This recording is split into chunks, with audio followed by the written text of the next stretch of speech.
Hi everyone, thanks a lot for stopping by my YouTube channel. In my previous video, I spoke about these projects. I made a demonstration on this project, C# full project employees management and payroll system with source code part 1. So in my previous video, I made a demonstration as to how this software works. And in today's video, I'm going to take you through showing you how did I come to implement this system. All right, so I'm going to show you step by step what I did. Without further ado, let me take you to what I did. So first of all, I'm going to create this login page here, this login form. All right, and then I'll take you through the rest of other forms. So let's go start our job. Just gonna reduce this window here, and then before launching my Visual Studio C#, what I'm going to do, first of all I have to create a folder in which I must put all the files, all the packages that will go for my application to be working properly. So I'll go to this PC, and then I'll select one of the location. I want my application to be installed, or the packages to be installed on this disk here. So I'll double click it. So first of all, I'm going to create a folder where I'll put all my packages, all stuff that come for my application to work properly. So this is why I'm going to create a folder.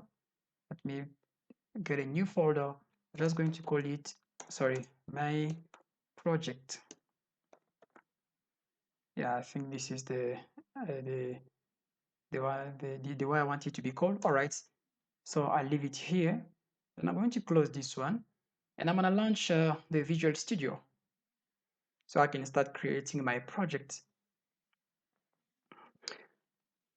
All right, once Visual Studio is launched, then I'm going to create a new project. I can either come to File here and select New Project, or I can just use this window here to create a new project where it says Create New Project. Then I click on it, I'll wait a little bit while it is pulling all the details. So there are many informations here. So among all this stuff, the only thing you need here is below Visual C#. You don't click on Get Started, but you select Windows Application, right? Because this is what we want. So once you select it, it's going to give you all these options here. So you don't care about anything here. The only thing that you need to care about is here, where it says Windows Form App .NET Framework. So we're going to be working with .NET Framework to do the connection of our database. Once it's selected, then you're going to have to come here to rename the name of our project. So let me call it cleaning management. That's how I want it to be called, cleaning management. Now I have to specify here, I have to browse so I can specify why I need all the packages regarding this project to be stored. So I'll come to browse, then remember we preferred to use disk local C, which is the main disk for this computer here. So this is the disk that we managed to create a folder. Now just that double click and then look for me project. This is the one that we created. Then I'm going to double click and then I come to select folder. I think now it's set up, that is fine. And then I can go to OK. Just going to wait a little bit while it is creating a new project. And then I'm gonna work on that project. All right, so we got this form here, which is empty, as we can see. Is it empty? Why? Because up to now we haven't done anything. We just created this project here. The first thing to do, I want to rename the name of this form, because this Windows form, when it comes with this name here by default. So it's going to be not clear to leave it as it is. I have to rename it. To rename it, it's very simple. So I'm just going to come here, then I right click, I select rename. I'll call it FM logging. All right, FM logging. This is how I want you to be called. This is gonna be the logging page, logging form. All right, that is fine. Then I click on enter.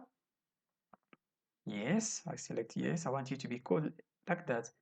So definitely this form here is going to be called FM logging.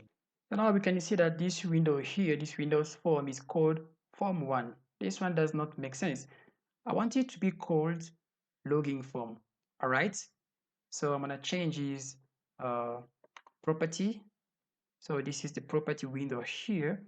I come to text. I remove that form. Then I'll put it logging form.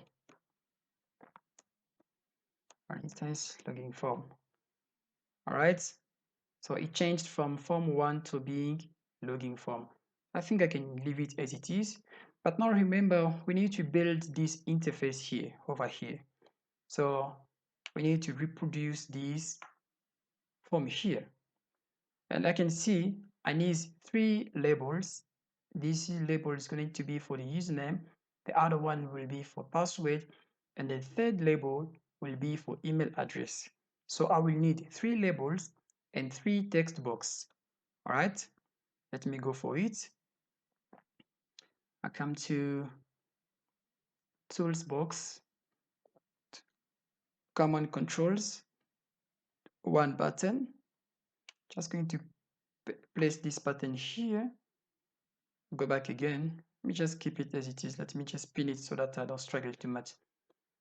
So I don't have to open it all the time. So I got one button. I need 3 labels. I can place one label here, and then I can just copy it and start pasting it. So for now, I have 3 labels. All right. Sorry. So I have 3 labels now, and then I need 3 text box. Text box here. Let me just do this. All right, there they are. So I get one text box here. Let me just multiply them. Copy it. 1, 2, 3. All right. So let me take this one off. I got 3 different text box here. So I'm going to do the design so that we don't waste time when it's come to design, because you might need a design which is different from mine. I want my logging form to look like this. You might need something that is totally different. So without taking a lot of time on designing the this logging form, I'm just going to design it, and then after I'm done designing it, so for now I'm gonna pause the video and do the design, and after the design is done, I'll get back to recording the video so that you can go to the next step. All right, so I'm done with the design. Now I'm gonna show you the way I just renamed all the tools that I use here. So for this text box is text property. I leave it. I change it from text box to username. Let me show you. You can see here. So it was text box. I changed it to username as text. That is the reason why you can see it appears here on the text box as username. So for the name, so it can be acknowledgeable during the program when it comes to source code. Let me show you the way I rename it on the source code side. Let me just go down here so I can see it. Definitely, there we go. This is how I rename it on the source code. So it was text box 1. I changed it from text box 1 to text box username so I can be able to remember it throughout the programming. So same apply for the next text box. When it comes to text, I did not want it to appear here as text box. I use the property password. I put stars instead of the name so it can be able to be acknowledged to show that it's a password. All right. So I put stars instead of using letters. That is the reason why you can see it shows only stars here. When it comes to name property, I name it text password. This is the name that I'm going to be using on the coding part. All right, let me go to text property so I can show you how did I put stars. As you can see, a password, so text is password, as you can see. Cool. So for the third text box, I did the same. When it comes to text property, I left it text as it is, but on the name property, I just changed it from text box, whatever it was, to text email.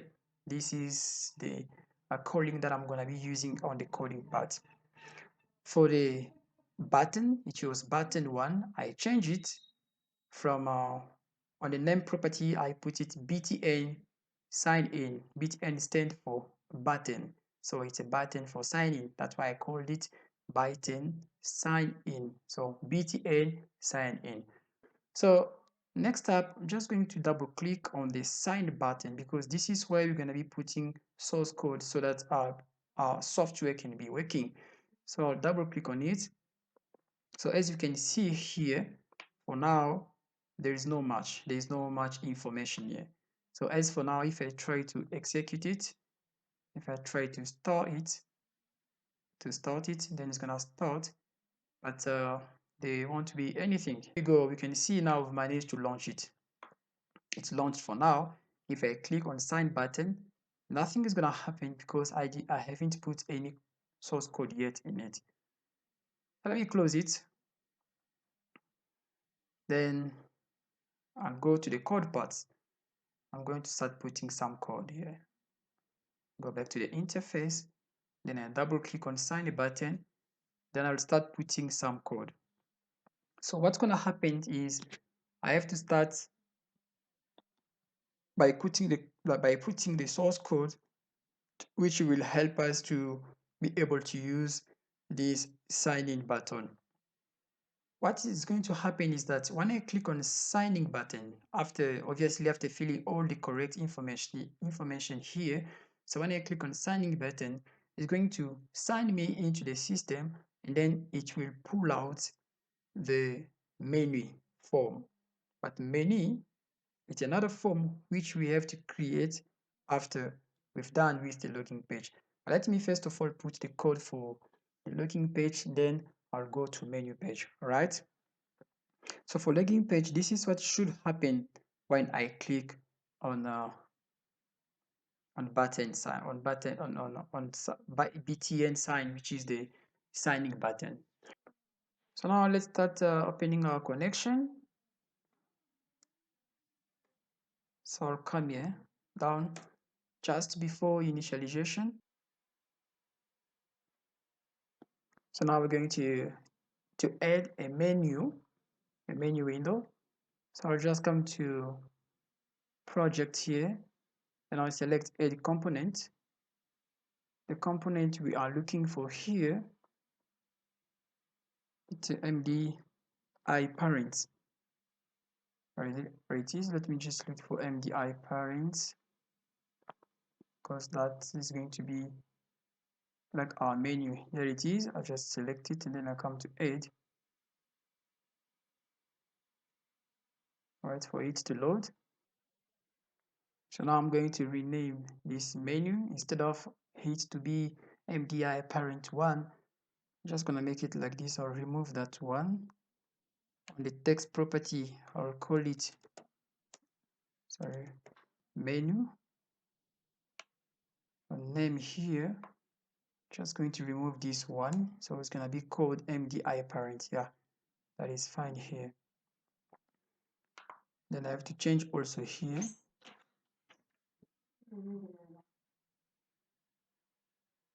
Call it 1. Save all the change that I put. So now we can carry on with coding part. So all right, so this line says that if the information regarding the username and the password are correct, then the form that is called login form will get hidden, and then we'll be able to call MDI parent. MDI parent is just the menu. All right. So let us now be able to call MDI parent here.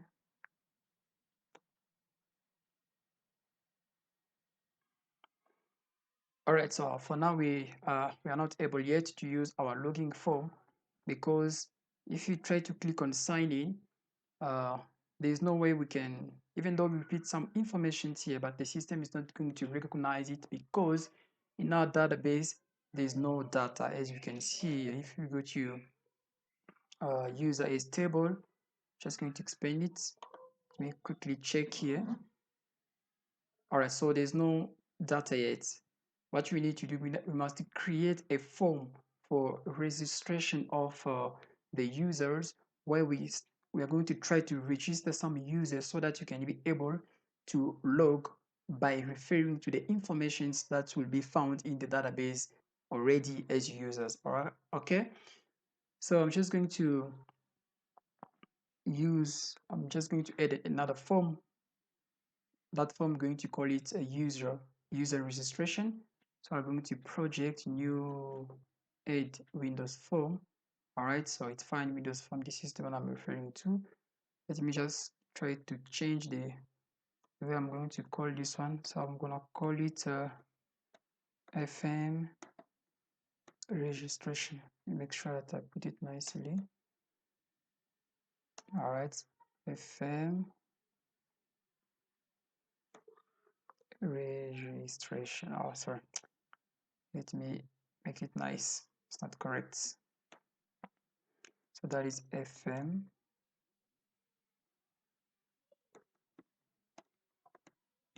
registration. All right, so I go to add. So this is the new form, which is still empty. And this form, I want it to be like this. So the form for the registration, this is going to help us to create new users. This is how I want it to look like. Okay. To just service this. Now I have 4 buttons here. So I'm going to spare you guys from designing this, just to make the video short. So I'm gonna speed up. In the meantime, I'm going to pause the video because I'm looking at this interface right here. I have to quickly construct an interface that's gonna look exactly like this one. For the sake of not making this video too long, I'm just gonna pause this video, and then I'm gonna make this interface quickly so that it can look like this. And once I'm done with that, I'll get back so I can keep on recording, and then we'll do the coding. All right, guys, so now I'm about to finish designing this page here, this form. So let me put dark color. All right, and save it. Just going to reduce this window here. All right, seems like we are getting there, almost done. Then text for this window here, for this form here, is going to be called only registration. All right, let it be registration like this, but the name of this form has to be FM registration. Quickly check for it here. That's fine, FM registration. All right, so as for the tools that are here, this text box, I'm gonna call it username here on the name, username. So in the text property, it's going to be also username as it appears here. So this is easy, because just remember, refer you to, sorry, for more information, you can just refer to the first form which we created for signing up. So it's the same procedure here. Just try to figure it out to speed it up so that we don't spend a lot of time. All right. And with the designing of registration form, now we need to go to the second level, that is putting some code so we can be able to register the employee. Because sorry, not the employee but the users, because before we can be able to to sign someone by putting the informations that belong to that person. I mean, by information, I'm referring to the username or password or his email. We have to create those informations first by using this form here, registration form. So by using this registration form, that's going to be able to have some data into the database, and then we can consult this logging form so we can log. Now let's go for this form here. We're going to put some code for this button here to become effective so it can start working. So I'm just going to paste and copy, but I'm going to take you through this code, how it works. So this is the button that we're going to put some code, the button where it says btn severage. So btn severage is this button here. This is the button that we are referring to. So btn severage, it only means button for registration. You see, button to save the new user, to register new users. That's the meaning of that word. All right. So I'm just going to copy this code here. It's from if until here. That is what I'm going to copy. Now until here. All right. So I'm just going to copy it, and then I open here and double click, I paste it. All right. So you can see we already paste the code that we need for us to be able to add new users within the database. But you can see here some of uh, the code that we use, they're underlined with color red, which means something is wrong here. So we need to get it fixed. So why is he showing this? Is he showing like this because we don't have our connection open yet? So we did not put any connection string, which we're going to use. We did not put it yet. And again, we have to declare a class here that will interact with the database. How can you go for it? So we'll do this, or you can just maybe try to do this. On connect here, you click, then you come here. You have to select using system data dot SQL clients. So we can click on it, and then it's going to be important. It's going to generate this code. If you don't click on it, we can just type also. You can type here, we see using system dot, which one is this one? Sorry.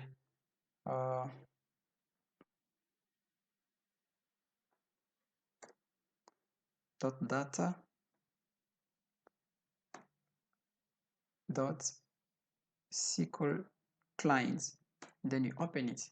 All right. So this is what was missing. This is the reason why it was giving some error. There's still some error here. Why? Because something is still missing. What is missing is the connection string for our database to start working. So I'm just going to put a connection string here with a database name. Up to now, we did not create database, but we're going to create it. Don't worry. I'm just going to use this connection string here. Yeah, this is the connection string that we're going to use for the database to be working. All right. So I'm just going to copy it, and then I'll paste it just below initialization, just above public FM registration. That's why I'm going to paste it. It has to be there.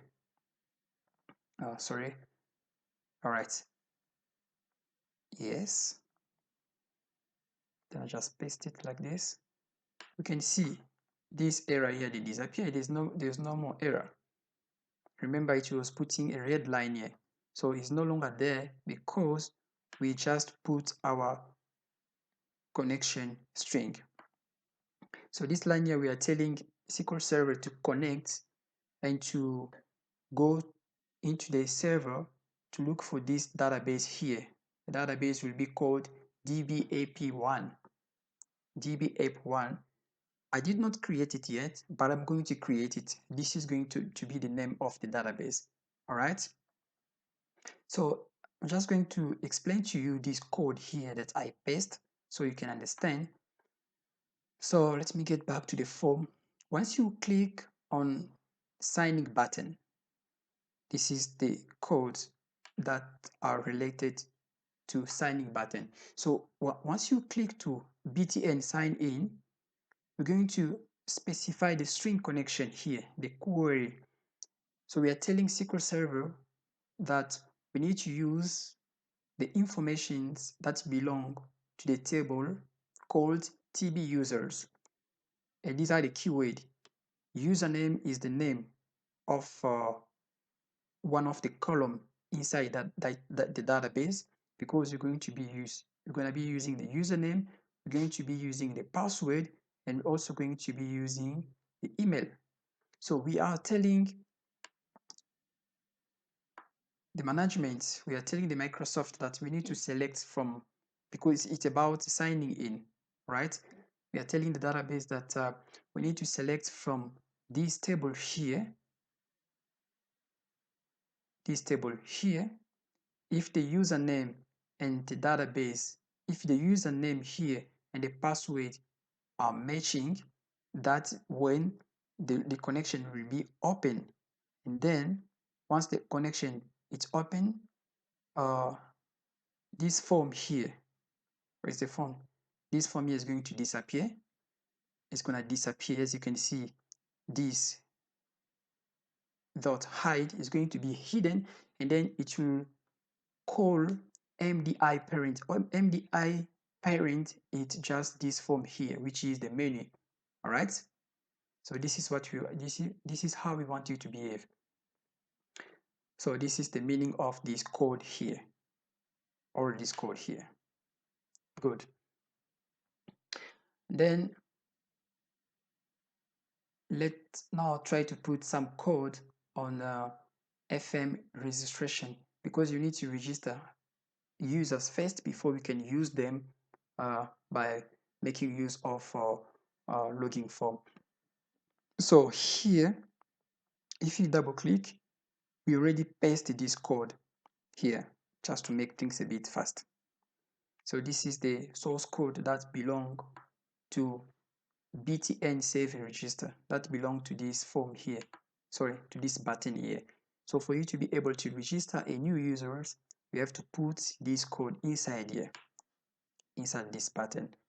All right, so let me explain to you how this source code works.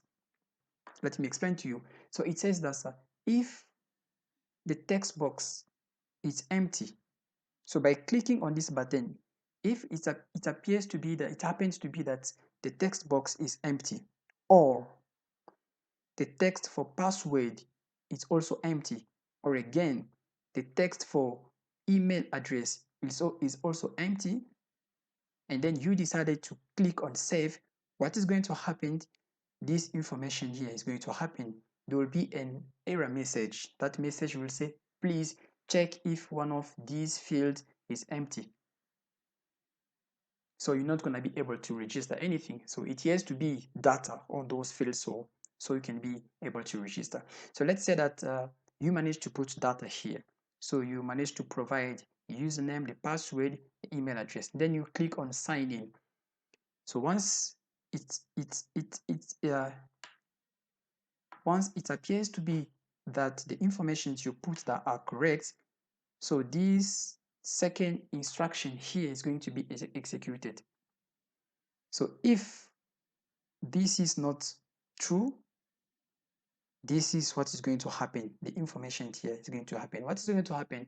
We're going to open our database, and we will be able to insert the information that you put on the text box and the password and the email field. We're going to save it into this table here. The name of our database is, remember, DBAP, but this is the table that we're referring to for the users. So the information, we're going to save it into user as table.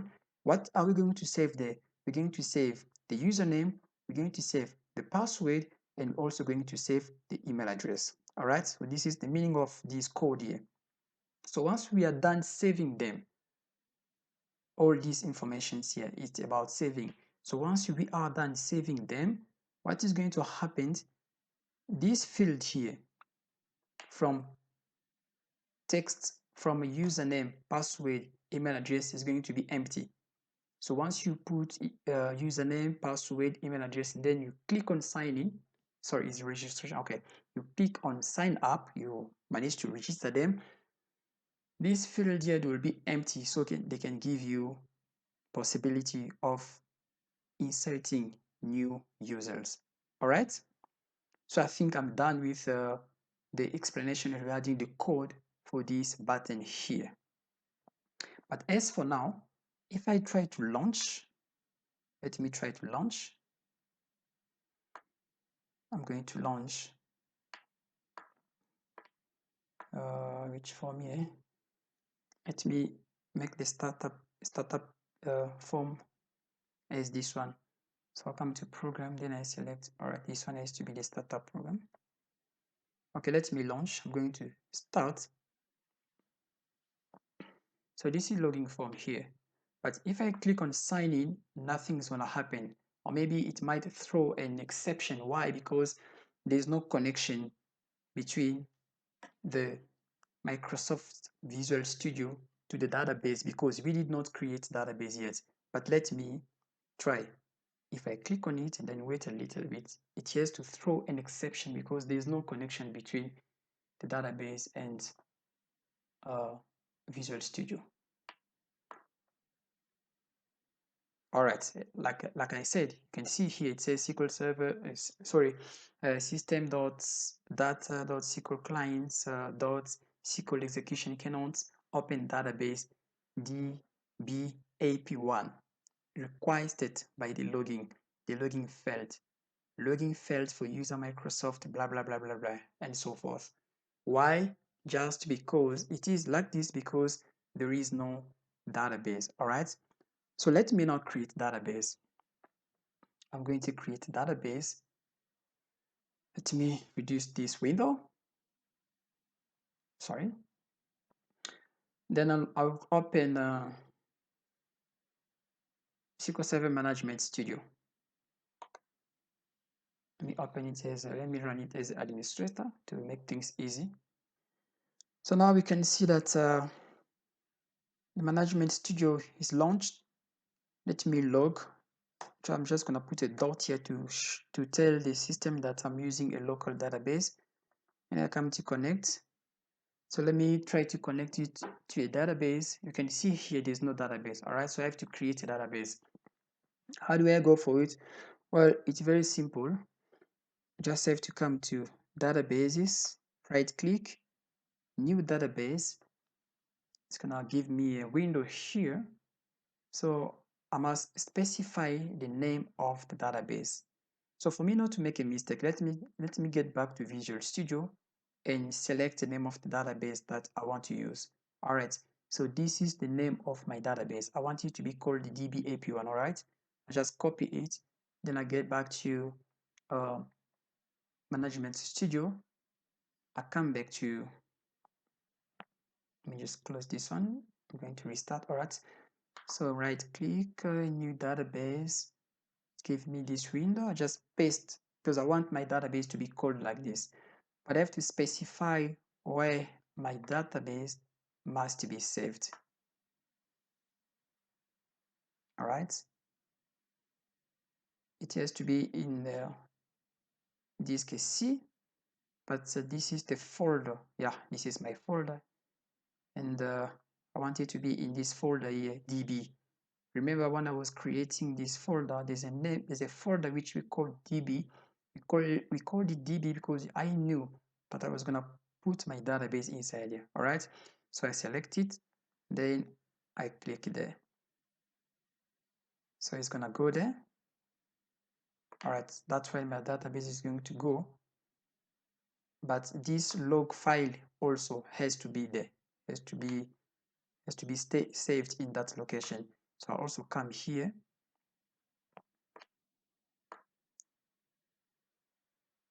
I select the same location, which is this one, and then all right, then I click on OK. All right. Yes, we can see that the database is created, but for now it is empty. There is no table yet, so I must create tables. So to create a table, sorry, it's very simple. Just going to come to my database. Let me try to refresh. I refresh it. So I'll just come to my database, then I expand here, then I select table. I right click, I come to new table. But before putting the name of the tables, it's going to ask me to put the name of the field in that table, the columns, to fill them with informations. So for me not to make a mistake, let me get back to Visual Studio. I need to use 3 columns for my database here. So the first informations, or the first cell, has to be this one, the first field. It has to be called username. So I'm just going to copy it as it is. Then I come here, I paste it. Let me define the type of data that I want to be used here. I want it to be nvar core 50. So I don't get stuck along the way. All right, for the second columns there, how am I going to call it? The second column should be for password. So I just copy this one just to avoid mistake. And then copy it, which type, and varchar 50 also. And the last column should be called email. But let me just to avoid mistake, let me come back here. How did I call it here? Well, let me go to registration because it's the same thing. All right, so where it is, email. That's how I call it, email. Then I come back here, I paste it. Data type, I also select nvarchar 50. All right. Then I can come here to register the details. File, save all. So it's going to ask me to determine to put the name of the table. So for me to avoid mistakes, I'm going to get back again to Visual Studio. So this is how I wanted my table to be called. My table, I want it to be called tb-users. So I'm just going to copy it to avoid mistake. And then I paste it here. All right. I click on OK. Cool. So we can see this is the table here. The table has been created. Let me just refresh it. I'm going to expand just to see if the table is there. There we go. Here's the table. Let me try to open it here. Sorry.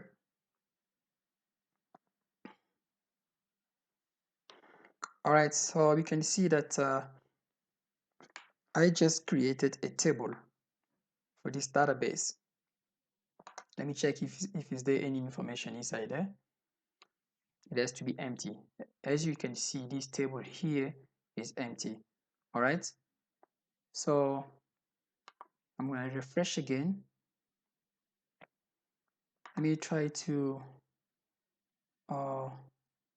detach it if it's going to be possible. All right, so that database is gone. It's not touched. It's not touched. But as for now, if I can try to log onto my Visual Studio and try to connect it, I want to be able to connect it because there's no database which is connected to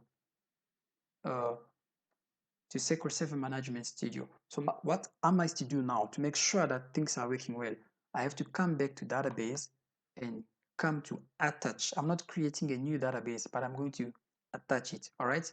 So I want to attach a new database, and then I have to specify the location where I put my database. So let me just close this, and then I'm going to expand this disk. I come back to where is my folder. My folder is this one, me project. I double click it. So this is the folder where I can find my database, where I saved my database.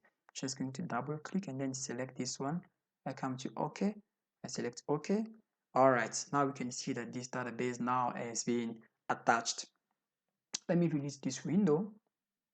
So next step, the next thing I have to do, I have to come back to Visual Studio here. Now I need to connect my database to Visual Studio. How do I go for it? Well, it's very simple. So I just have to come here. Let me just try to close this one. Suppose that this window were not there, all right? Because I want to use SQL Server Explorer.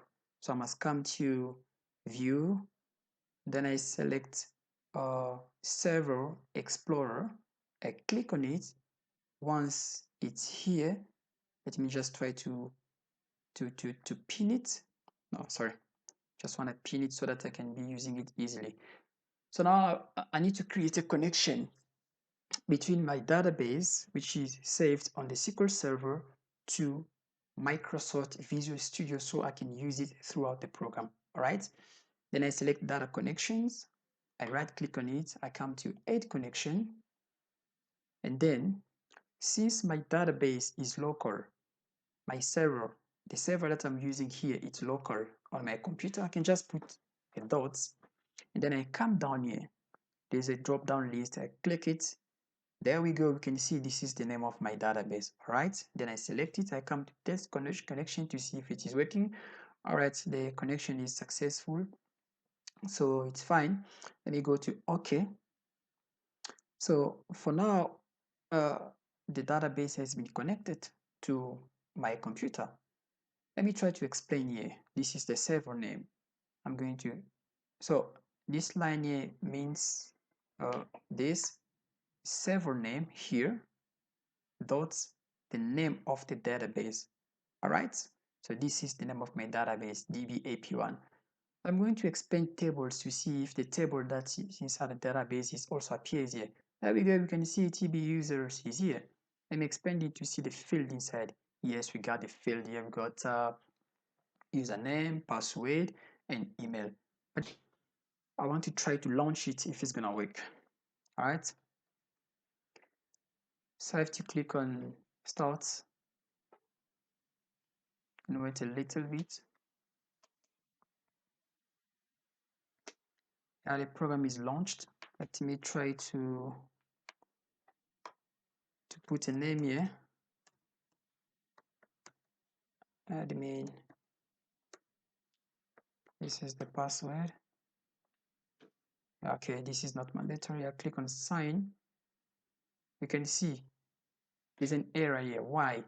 There's an error because there is no data into the database. So we have to start populating our database with some information regarding the users. All right. So what I have to do here is this. I must change the startup form. For now, by default is FM login because this was the first form that I created. Because I need to start by making this registration form to appear first when I click on start here. As for now, it's FM login because this was the first form by default. This is the one that comes first, but I don't want it to be called first for now. I want to, for instance, I want to instead use FM registration so I can first of all create new users and then I'll be able to use FM login. So how do I go for it? Well, it's very simple. So I come here on program, double click on it. So for now, we can see it says FM login. This is the application that ran first. I don't want it. This is the form, sorry, that ran first, but I need something else to run first. So this is the one that I want to run first. I'm just gonna copy the name there. Then I paste it here. Let me remove this one. All right. So let me execute for the second time. There we go. Login form is not the one that is launched first anymore, but is registration instead. So let me try to register someone here. I say data, or let me say admin. Down here, put password, and I click on sign up. There we go. You can see the informations, they disappear here from the registration form. Why? Because they went into the database. How do we know that? Is it true that those informations that are inside the database? Let's check. Let's check on the Management Studio. So let me try to refresh here. I refresh it and then click on expand it. I come to table, right? And I right click. I want to open to see if is there any data. There we go. The registration or the creation or the inserting of a user was successful. All right. So to make sure that is it working properly, let me try to add another user. So this user here, I'm going to call it Martial Muzingo. I give a password.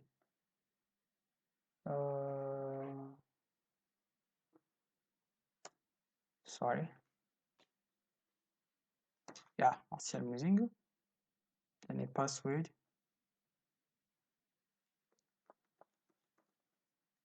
Go to sign up. Oh, sorry. So I have to put the email. Let's say Martial Muzingo. All right. At gmail.com. I click on sign up. There we go. So let me check here. Let me close this. I have to refresh it. Refresh. Then right click. I must see if Martial is added. Yeah, we can see she has been added. Martial Muzingo, and this is the password. So thanks a lot. So we can see that the inserting information is working properly. Now we can go to next step. So let me get back to the Visual Studio here. Just going to close the connection. So for now, we can see that the registration form is working properly because we have been able to create users. We up to now have created 2 users. So now let me change the startup form to make it to be FM login, which is the login form, because remember we put this one here so we can be able to register users, because by not having any users we were not able to log into our system. But now we have some users, we have 2 users, then we are not able, I figured out we are not able to log into our system. All right, so let me make this one, this form here as the startup form. So I come to program and double click and I change here, change it from FM registration to FM logging. So let me save it and I'm going to start. There we go. You can see now logging form is back. It's no longer registration form. Now we are calling out logging form. So let me try to log. Username, I'm gonna use a admin. Password here, and I click on sign in. So there's an error here which shows that something is wrong.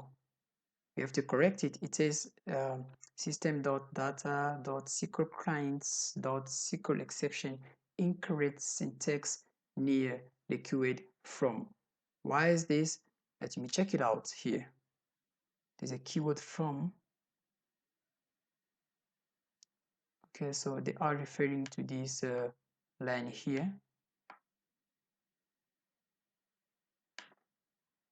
All right, let me close it. So it throws an exception on this line here, showing that there's something that is wrong. Let me check it out. Oh, I can see the reason why. I can see the reason why it's throwing this exception, because remember between select and the from, there should be a keyword here, but that keyword is missing. So which keyword should be here? It's a star. it's a star.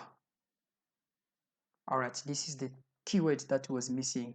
The exception that was thrown was because of this missing keyword, this star. So what is the meaning of this star? Why it says select star, we are putting this query to tell the database, to tell the Microsoft Visual Studio that you need to select any informations that is inside the table called users, where there is username and password. You see, so that is the meaning of this line here. So this star was missing. That is the reason why we could not proceed. Now that we managed to place it where it should be, let me try to log again, and I'll see if it's gonna work properly. One more time, admin, password. I click on sign in. All right, something is wrong here. So you can see it changed the line. It's no longer inside this line here, but it went down where it says select.data.sql clients, and then increment syntax near this one and password. So something is wrong here on this line. I'm going to fix it. All right. So the error that is thrown is coming from this line here. So what I can do, I know the reason why it's doing this. What I can do, let me make it one line instead of two lines. So for two lines, I was supposed to put something here which I did not put. So let me just get it in one line. Then that error is going to stop. All right, so something is missing here. Which one is missing? Let me check it out. License. Okay, this is the thing that is missing here. No, it's fine. It should work now. It should work now.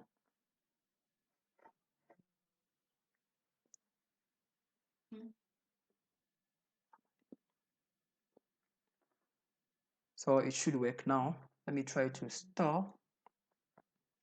I'm going to start it, and password. Oh, sorry, I did not put the password.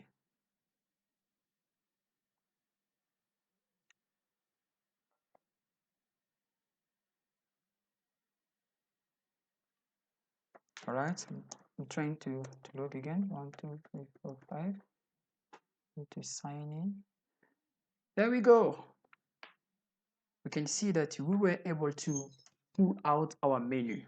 So we managed to this is the menu. As for now, the menu is not working yet, so I have to get it fixed. There's nothing inside this menu here. We're gonna have to put something. Gonna have to put things inside here so we can be able to use the menu. So the menu now has been called because everything is perfect up to now. So just quickly in revision, we have been able to create a login form here, and then registration form where it allows us to register new users who are going to be able to use the application. And then after you've logged, after you've created users, those users, they're going to log. After the log, they will be able to use the menu. Now the next step, what we need to do for the next step here is to put some things inside the menu, because the menu that we are having here has to look like this one. Let me show you. The menu that we are having there must look like this one. Sorry. All right, this is how the menu has to look like, with some sub menu here. So we have to configure it in such a way that it looks like this. That is some of the stuff that are here. We're just going to take them off. For instance, let me try to remove some of the stuff here, because you need to customize this menu in our way. You can see I remove it. because I don't want it. I want to make things that look as I wish. How do I wish things to look like? I wish them to look like this. All right, so there has to be file, command. Let me try to just to zoom in so we can be able to see what is in this menu. So this menu has to look like this, where I can find file, consult, printing, and here, unfortunately, it's a bit hidden because the color of this name here, it says management, but the background also is it's white. That is the reason why we don't see anything. But here it's management. And when you click on management, you're going to find all this stuff here. All right. So I have to configure this menu so that it can look the way it is here. Okay, I'm not going to take too much time on doing that because I don't want to make this video too long. Just going to design it. All right, now that we are done customizing our menu, we're now going to use another form, a new empty form, which is going to be managing the employee. So we're going to be adding some employees within the business by using that Windows form. So I just come to project, add Windows form, a new Windows form, right? Just going to call it for now FM employee.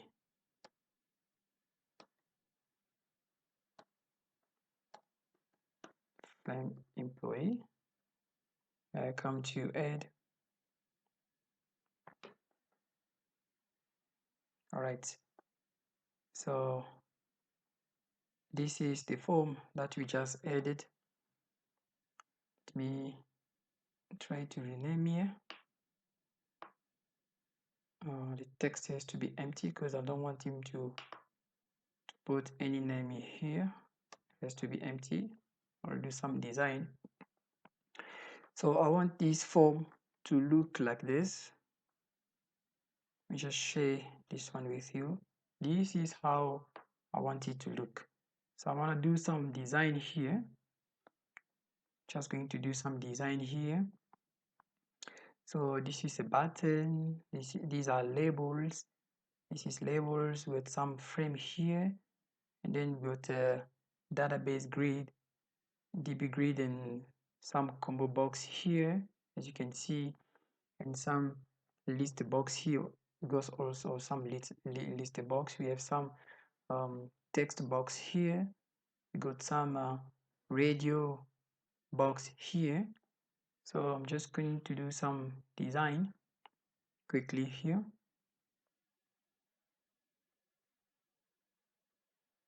All right, so now we're done with designing our FM employee. So this is the Windows form that is going to be managing the employee. So we're going to be creating some employees within the business using this Windows form, which we call registration of the employees. So now I'm done with designing the way I want it to be designed. Took me a bit of time, but anyway, we get there. So this is a new form, which means we also need to create a data, a table that is going to receive all the informations coming from this form so that those data can be saved into the database. All right, so I'm just going to create a new table which we're going to call TB employee. So I'll create another table. I come to just going to open my database, and then I come to table, new. So this table has to have all these properties here. They are so long, there are many according to the need. So starting from code, gender, ID, phone, address, hire date, grade, name, company, branch, department, state, marital. So all these things, they have to be the property of these tables or the field of these tables. But since it's long, I'm also going to pause the video so I can create this table because you're going to make use of it. Okay, now I'm done creating this table. We can see these are all the stuff that I need to be inside this table. So we need code, the gender, ID, cell phone number, the address, the hire date, the grade, the name, the company, the branch, department, and status marital for this particular employee.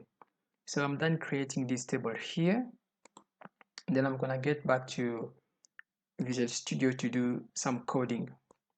So the table that I created, it's about it's for this form here. It's for the registration of the employees. So we're going to be using this interface, this form, so we can be able to send the informations that we'll be typing here on this form here. We're going to send it on this table here. All right, on the table, and the name of the table will be called employee table. Where is that code table here? All right, so this is the table. This is the table that we just created, TB employees. So all the data that will be typing on this registration of the employees form will then go to this table here, TB employees.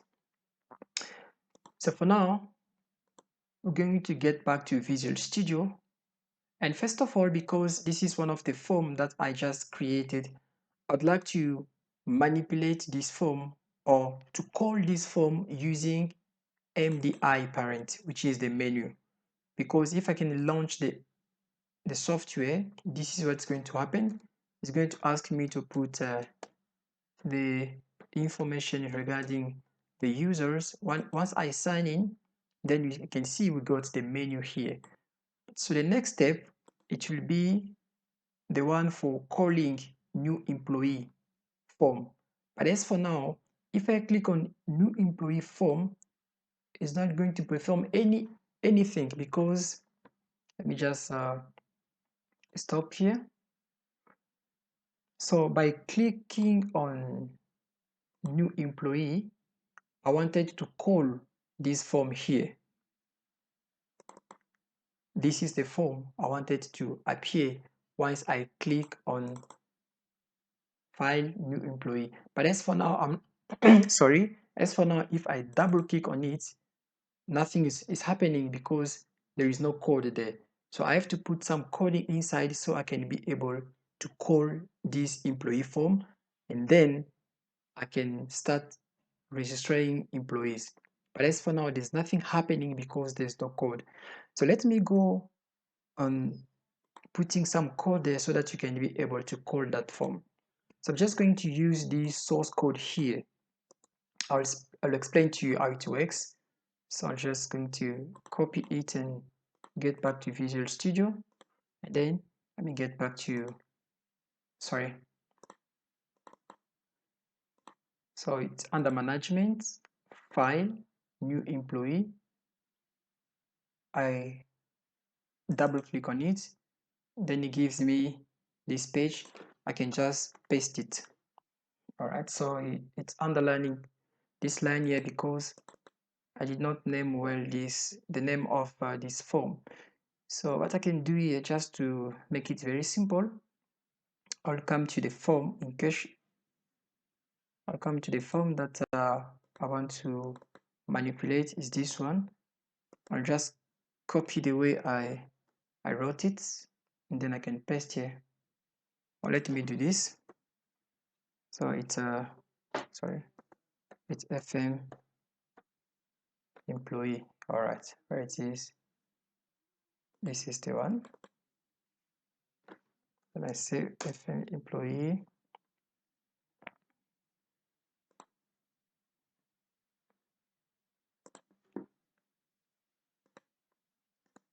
Let me just copy.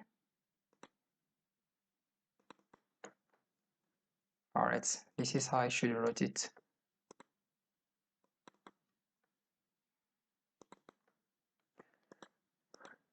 All right, so now it's fixed. So what's happening here, once I click on this menu, file, and then new employee, is going to call this form here, form employee. This is the form. So since it's not easy to just straight away to manipulate different forms within the code here, I had to create a method. This is an object I wanted to say. I had to create an object which can help me. This is the object. I had to create it so that I can be able to manipulate this form here. Employee, FM employee, which stands for form employee. So this form over here. So I think I'm done with that. I'm done with coding this part here. So I can be able to call the employee form. Let me save it. So I'm just going to execute my program. I'm going to start it, and I'll try to connect if I'll be able to call that that form. Sign in, management, file, new employee. There we go. So it was successful. I managed to call this form here. But as you can see, all these buttons here, they are useless for now because I did not put any source code inside it. So I have to start coding them. All right. So it's fine because we are not able to call this form. Let me execute form one more time. Admin. We come to sign in, management, file, new employee. There we go. So now the form it can be called without any problem on our menu, right?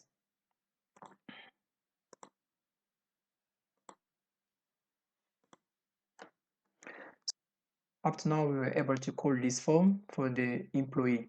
Now we need to start putting some code here so we can be able to use this form, all right?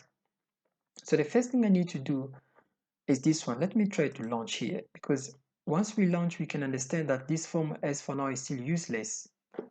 After launching, after starting up software, then we put all the detail. We go to main file, new employee. You can see this form here. There is nothing.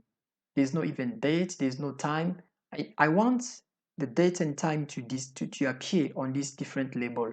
For instance, this label here, label number 16, I want it to be showing, to be displaying the dates.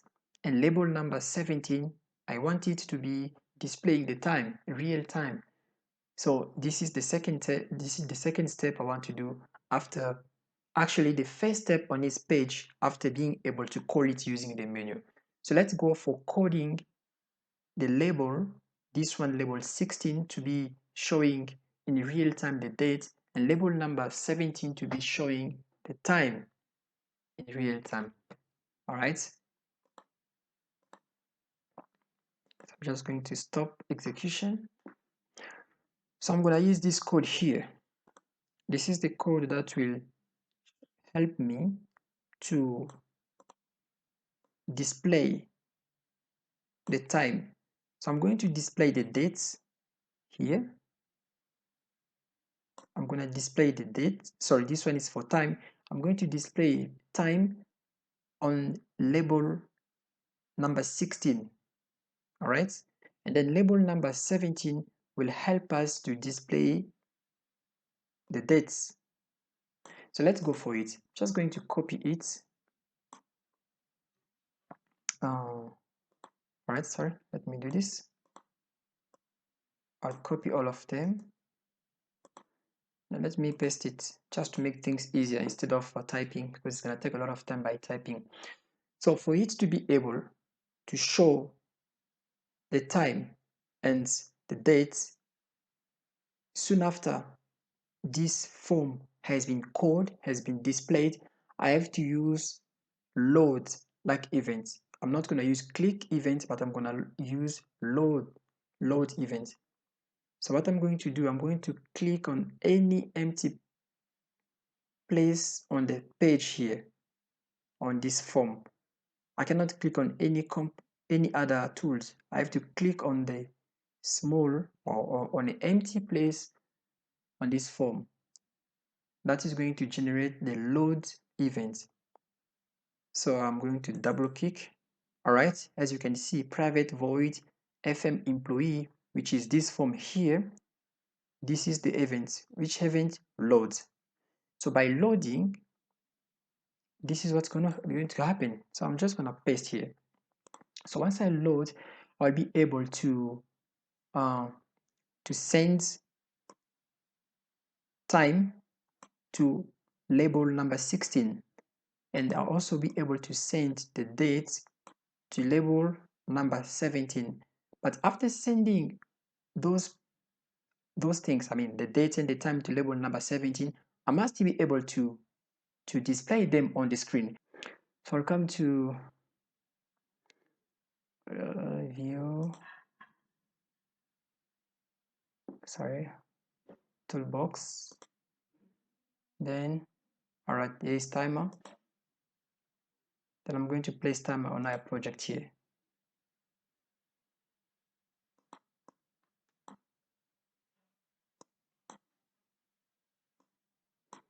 All right, we can see there's a timer here, but it seems like there's so many timer. Let me try to remove this one. I'll also remove timer number 2. Okay, I'm gonna use this one. So what I need to do here, I have to double click on it.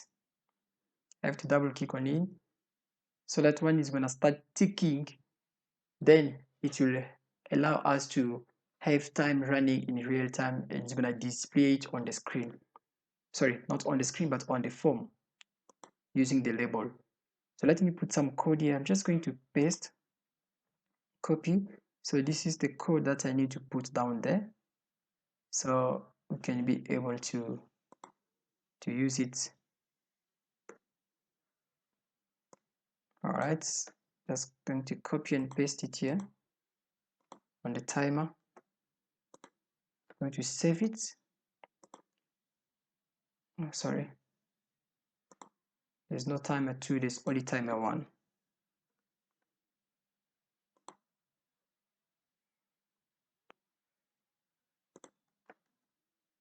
So I'm just going to change the timer here. Let me come to toolbox and timer. Right, then I put it.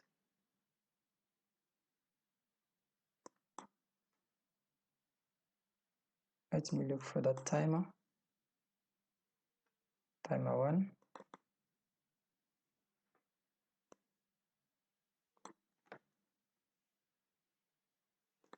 All right, so it's gonna be timer 2. That's fine because I added another timer. Let me try to start then. I come to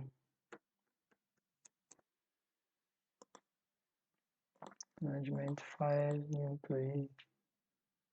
Definitely, now you can see time is running in real time. See, now it's running. All right, let's move to the second step. So the second step will be the one of coding this part here, because I want to be able to assign a particular ID to an employee. So that is the ID that is going to be proper to this employee. It will never be repeated for another employee. So I must put some code for this part here so it will be able to create an auto ID which is going to be given to an employee, and that is going to be a unique employee, a unique ID that will identify a particular employee within the system. So let me go for it. I'm going to start coding this part here. So what I can do to be able to create an auto ID, I must create a method because there's no method that exists on my program here, so I can be able to create auto ID.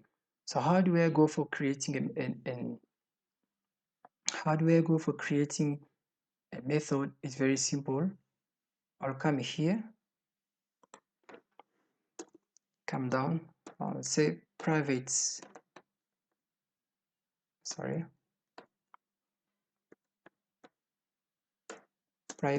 void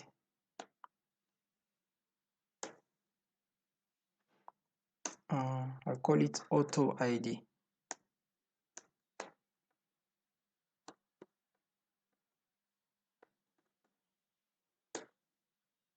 Then I'll put curly bracket. All right. So this is the method that I'm going to call. I'm going to invoke. I'm going to call this method so I can be able to generate an auto ID.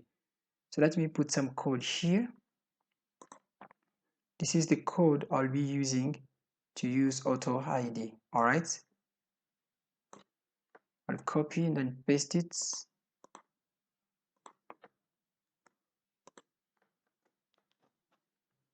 Yes, we can see we cannot open the connection. Why? Because I did not put any connection string here. So there should be a connection string here so I can be able to manipulate my database, because the idea is to look into the table employee to check if that code exists.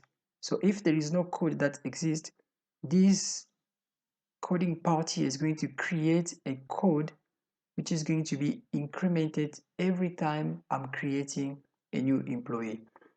So since it has to deal with the database, I must first of all open my database. But as for now, I'm not able to open my database because I did not create any connection string here. So let me start by putting connection string. All right. I'm just going to copy here. This is my connection string.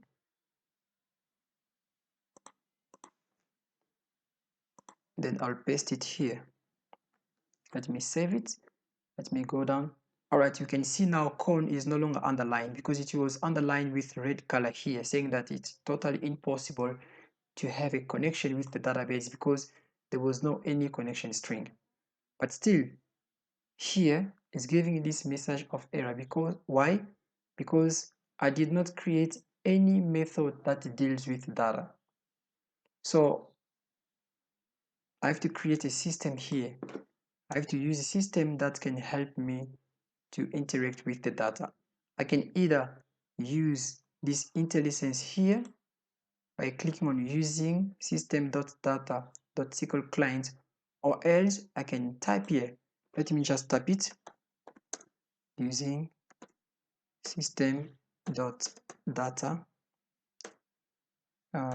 dot SQL, select it. All right, this is the one I want. You can see it's no longer underlined with red color here because now the system recognized this connection string by using this line here. So this line here is the one that helps me to interact with the connection string here. You can see there's no red color here anymore. There's no red underline. So let me get back to my code. You can see now it was red almost everywhere. All those red underline, they are gone. But now we are left with this side here. It's giving error. Why? These are the variables. These two are variables that I'm going to be using for me to generate an auto ID. But as you can see, these variables are here are not declared yet. That is the reason why you can see is underlining, saying that they are not recognizing these variables because I did not declare them. So I have to start by declaring them, then I can be able to use them. All right, so let me declare them. I'm just going to copy here. This is the way I wanted them to be declared. All right, so I copy them. Then let me get back to the code. Since I want them to be public, so I'll come down here. I want them to be public. I don't want them to be partial. So I want them to be public partial class. So I'll come down under after creating a connection string, then I'm going to paste these variables here. All right. So this is the variables that I created. I'm going to be using CLN, which stands for cleaning, and this 00 here are double. So for the particular employee, it's going to be a combination of this acronym, which stands for cleaning, and an ID number, which is going to be incremented every time I create a new employee. So it's going to be a combination of this line and here. But since this one it is going to be letter, it's going to be letters. As you can see, CLN are letters. That is why I declare this variable code as string, because I will need letters. As you can see, CLN are letters. That is why I declare this variable here as a string. So the last variable is not going to be letters, but it's going to be number from 0 to 1, 2, 3, and it goes up. And since these are numbers, I'm not gonna declare this variable as string, but I declare it as double. That is the reason why you can see I put double here. So now I'm gonna go back to the page, to the place where it was underlining. And definitely will see those red underlining it will go, because I've already declared my variables. Let me go down. Definitely remember, we are having a red color here underlying this part here and this one. Why? Because these two variables were not declared, or were not declared yet. But after declaring them, now we can see that they are not underlining anymore, this line here. All right, let me try to execute, then we'll see what's going to happen. By the way, before executing, so I don't want any time to start logging on my page, because it's wasting time. So what I'm going to do now, I'm going to change the start tab page, so that whenever I click on start, is no longer this form here which is going to be called, but instead I'll be calling this form here FM employee. All right, so how do I do that? That's very simple. Let me just click here. I'm going to copy the way I call it, the way I name it. Then I come to program here. I'll change here. I'm going to remove. I'm going to change from FM login to FM employee. So I double click. I just paste it. Then I save it. Let me start. The reason why, because I wanted this incrementation to be done and to be shown on one of the label here. Which label? Let me show you the label that I want to display the code of the employee. Is this label over here. Sorry. All right, so I want the code for the employee once the program is executed, and once this page is loaded and is called, I want the code for the employee to be appeared on this area here. All right, but if I execute the program, but as for now we can see it's not showing anything, whereas we already put the data, whereas we already put the code source that should generate. This is the code source I'm referring to. So this code source was supposed to generate an ID, a unique ID, and display it on this field, on this place here, on this label here. But as for now, it's not displaying anything. Why? Because there's something that I have to do. Remember, this is the method that I created. But as for now, it's not showing it because I want it to be shown after the form is loaded. So I must go on the loads, I must go on the line where after the form is loaded, it has to show this. So once the form is loaded, it must show this information here. So I must use the events load of this form so I can be able to display this information on the screen, on the form. How do I go for it? Well, that's very simple. I just have to copy this method here and then I go to load events of the form. Here, for instance, FM employee load. Then I have to paste this method here so that once the form is loaded, it's going to display the ID on my form. All right. So a method, after using it, you have to end by putting a semicolon here. Cool. Let me try to execute now. And we'll see what's going to happen here. There we go. We can see here. So the code is changed from, because remember here it was writing code. Now it changed. It's no longer code. It's giving us the information regarding the incrementation. Let me try to go back and then try to comment this line here. We'll see. So this is how it was before. And I come to start. You see, there's no any code yet. Instead of putting the value of the code, it's just writing code. But I want this information here. I want the incrementation that is done here to be shown on my form, on this particular area here. Yeah. So since I already create this method, I have to use it on the load. What I mean, I have to use it what soon after the form is loaded. So that is the meaning of this line here, because it's the method after using it. Let me try to uncomment it, because I just put a comment to show you, to demonstrate how it works. So let me uncomment this one, then I save it. Now I'm going to go to start.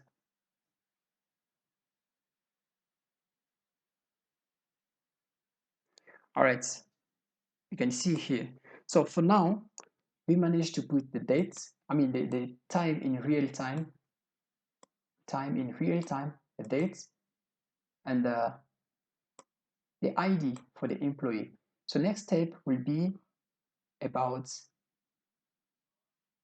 coding this button here, adding button. So being able to add new employee within the database. All right.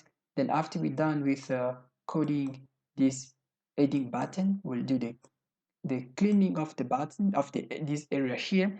Then we'll do the code for updating the information into the database. We'll code the deleting button and so forth. All right.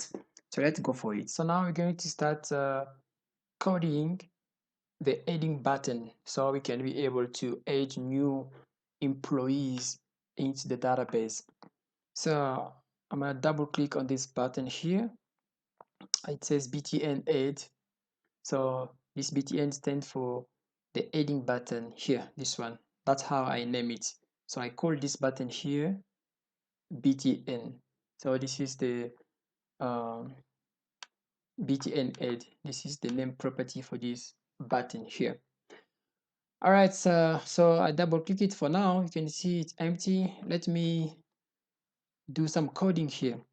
I'm just going to copy and paste, because I've already created the source code for this particular button here. As you can see, it says adding employees. So this code here, it's about adding a new employee. Let me try to get it a little bit small. So I'm going to paste from this if here, go down, then all right, so it's end here. Great. Just going to copy it. Then I launch Visual Studio. Where's the adding button? Let me get back to the interface. Here's the button here, adding button. So I double click on it, and then I just paste the code source, that the source code that I created for this button here. So this looks like a bit let me try to push it there so it can be clear. All right, I think now it's clear. So before doing anything else, I'd like to take you through this source code for the adding button here. All right, I'd like to take you through this. this code here. So once you click on btn add, which is the heading button, first of all, you're going to face this condition here where it says if LB code. LB stand for label code. So I'm referring to this label here. All right, here, this label here. Sorry, I'm referring to this label here. All right. So sorry, get back to page. All right. So the condition is this one: if the label that accepts the code is empty, or cmb gender dot text. This cmg gender here, this is how I named combo box for gender. Let me go back to the interface.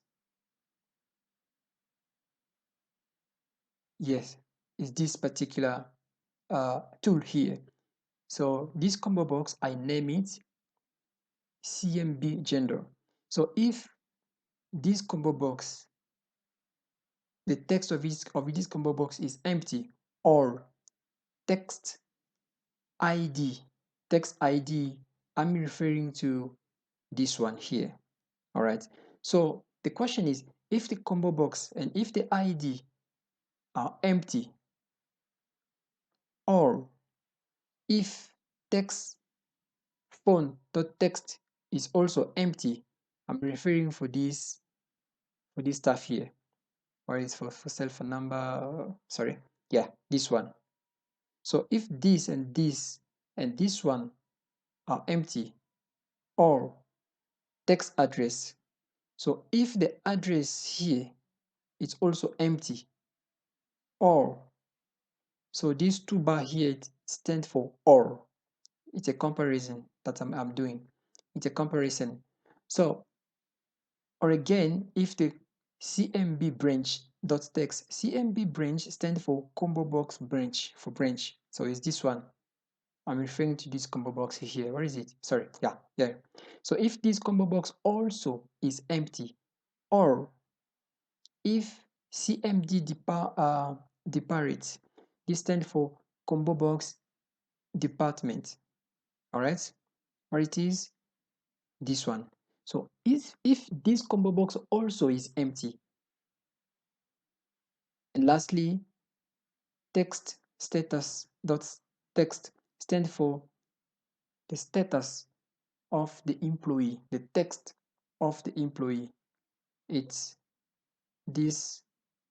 Where is it? Sorry, let me get back here. Talking about status. All right, so I'm referring to this place here, this text box here. So this text box, I called it here. This is the name property, obviously, text status. So if it's also empty, okay, let me recap quickly. So the question is, if all these items are empty and you've clicked on the btn button and it appears it happened to be that all these tools here are empty.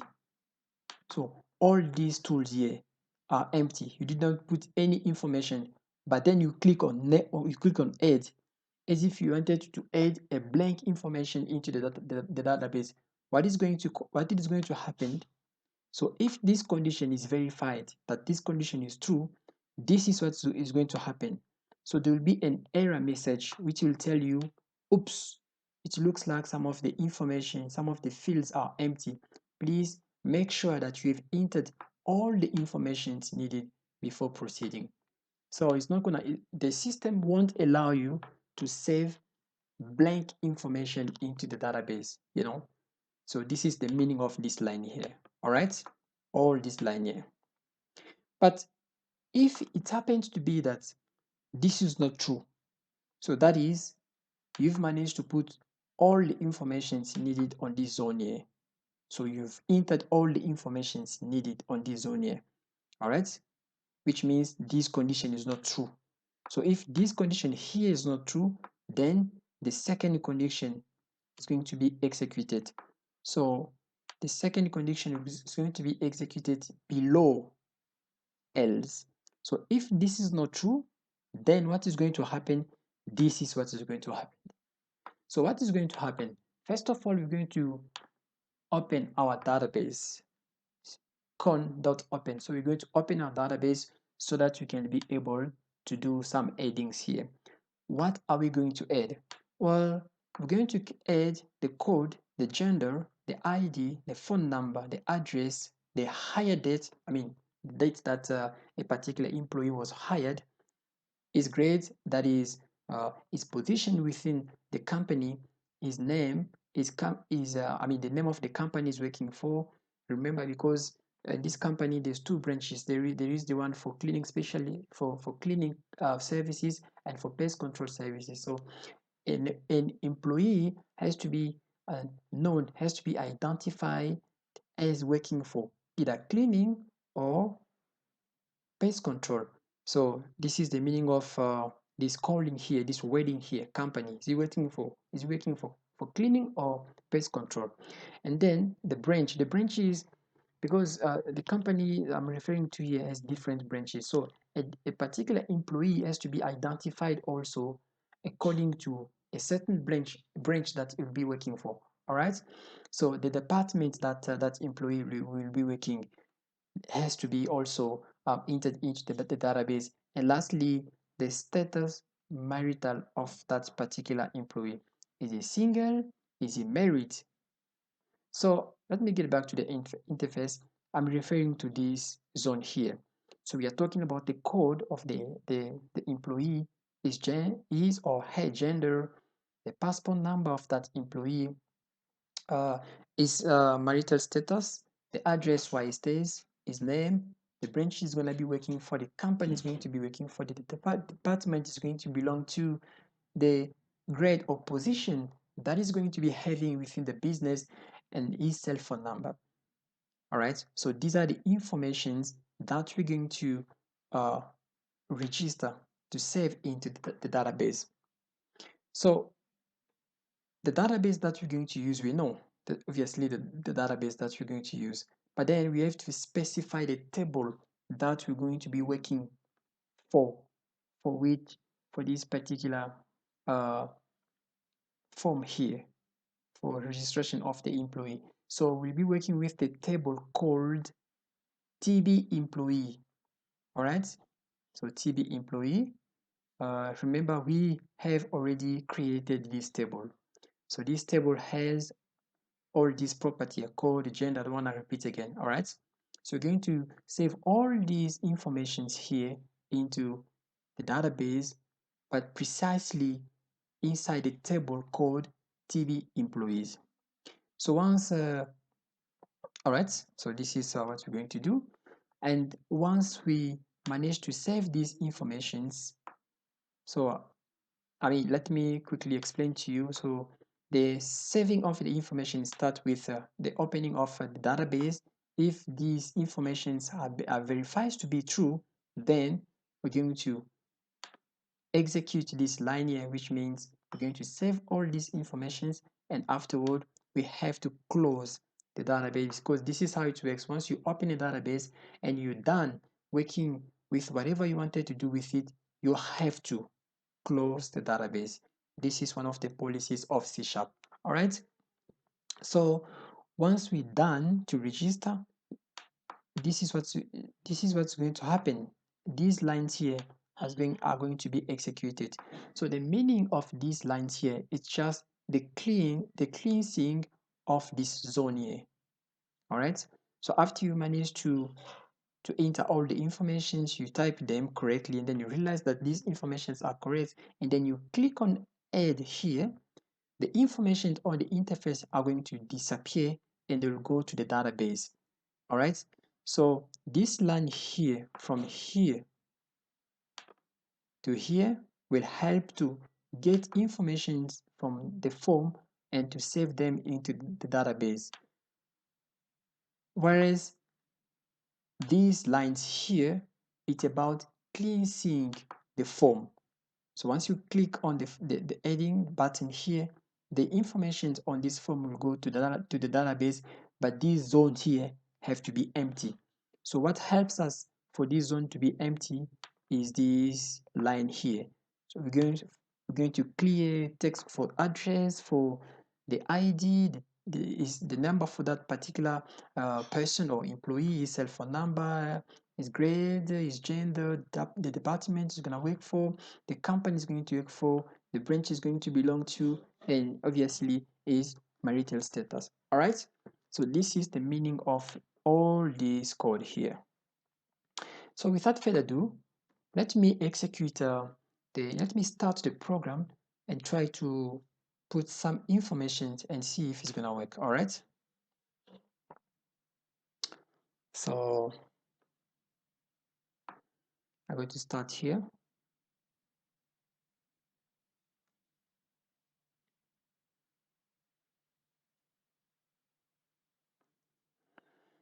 So it's still loading. If it throws an exception, we're gonna have to fix that exception. But as for now, let's try it if it works.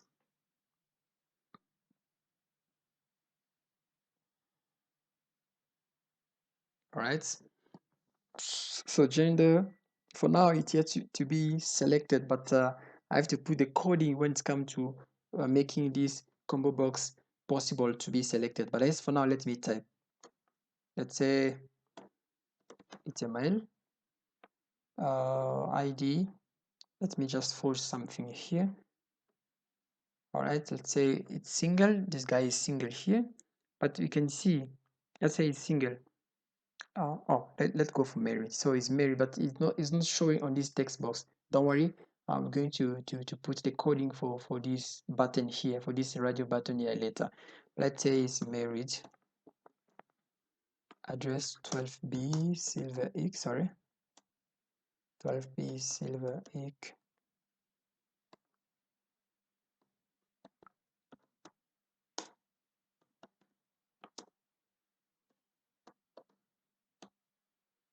Centurion. All right.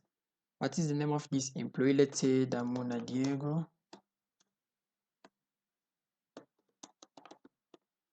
All right. The branch, Centurion, company, cleaning, department, IT, grade. Let's say technician. Phone number. Let me just forge something here. All right. So let me click on add. Bingo. Can we see that? We just managed to create a new employee. The database, I'm just going to reduce this from here. This window here, I'm just going to reduce it. And let me launch a Visual Studio. I'm gonna run it as an administrator. All right. Just bear with me for a second while I'm trying to opening a SQL Server Management Studio so we can check if the information that we just put into the database, they were really saved. And so if they are inside, we can confirm that we just managed to add an employee.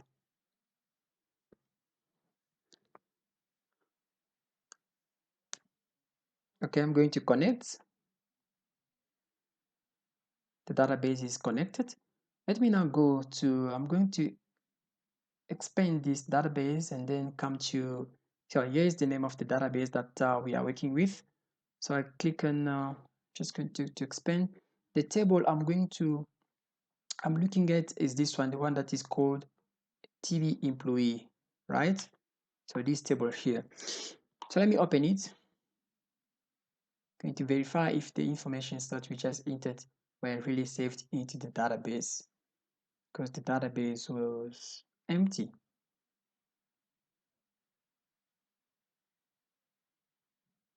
There we go. Wow, this is good. This is good. We are managing to do things in the right way. Can we see? So this is the employee that we just add here into the database. This is the code for this employee CLN01, so which means is the first employee within the business. This is his gender, the cell phone number that we use, the ID that we gave to this employee, or his passport number. This is the cell phone number, the address, the date he was hired is today's date, remember? And this is his position within the business. This is his name, the company he's working for, and the branch he belongs to, the department he's going to be working for, and obviously his status marital. It's a bit of confusion there, but anyway, we're not going to make it an issue. So we understand that we were able to add an employee. But let's try to go add another employee just to make sure that we are able to add. By the way, let me share with you something. We managed to save an employee, but something just happened here. We saved the employee with this ID, this code that identifies him within the business, CLN01. But if you can go back to the form, the code, has it changed? It hasn't changed. It was supposed to go to CLN02. Why? It means something is wrong. No, something is not wrong. Let me close the let me close the execution. I'm going to pause this program and then come back to the interface. So after adding the let me execute that code CLN01. Now it goes to 2. It changed from CLN01 to CLN02. So it only incremented after I kind of refreshed the page. So when I stopped the program and I launched again for the second time, that's when the incrementation was done. So which means something is wrong. The incrementation was supposed to be done soon after I managed to add an employee. So this value here should be automatically incremented. So if it did not manage to be incremented because something good, it is because something went wrong. So let me prove what I'm talking about. I'm going to register the second employee. Okay, I'm gonna call this one as a female. What is then? This is, I'm going to put something here. She's also married, but her name is Marcia. No, married, sorry. Address 12. Be also Silver Ik. Let's say Kalayami. All right, Kalayami. The name is Marcia. Sorry. Okay. All right, Martial Muzingu branch. Let's say Midrand.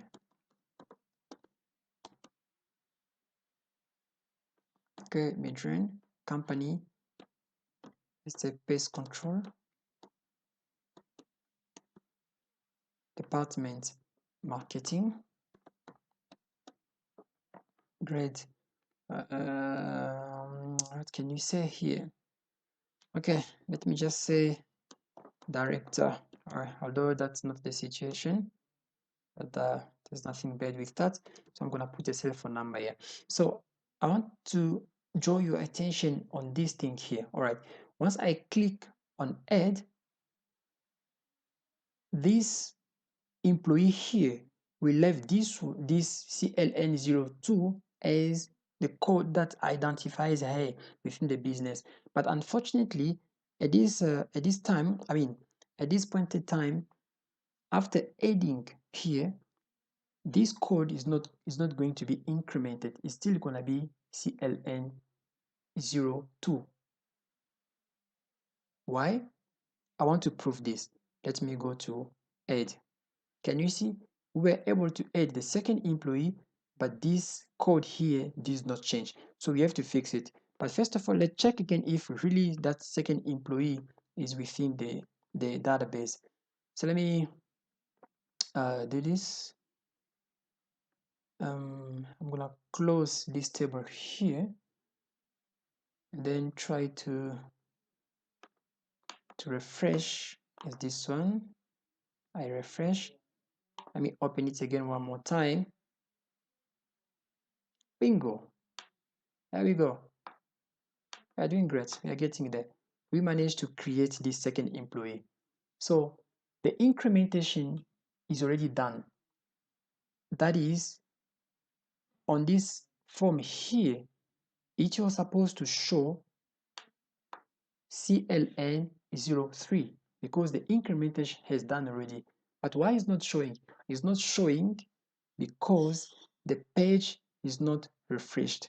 But the idea is that this particular page has to be refreshed right away after a employee has been registered. So how can we fix this thing? It's very simple. Let's refresh automatically. So what I'm going to do, I'm going to pause this program here. Let me save any change that I performed here.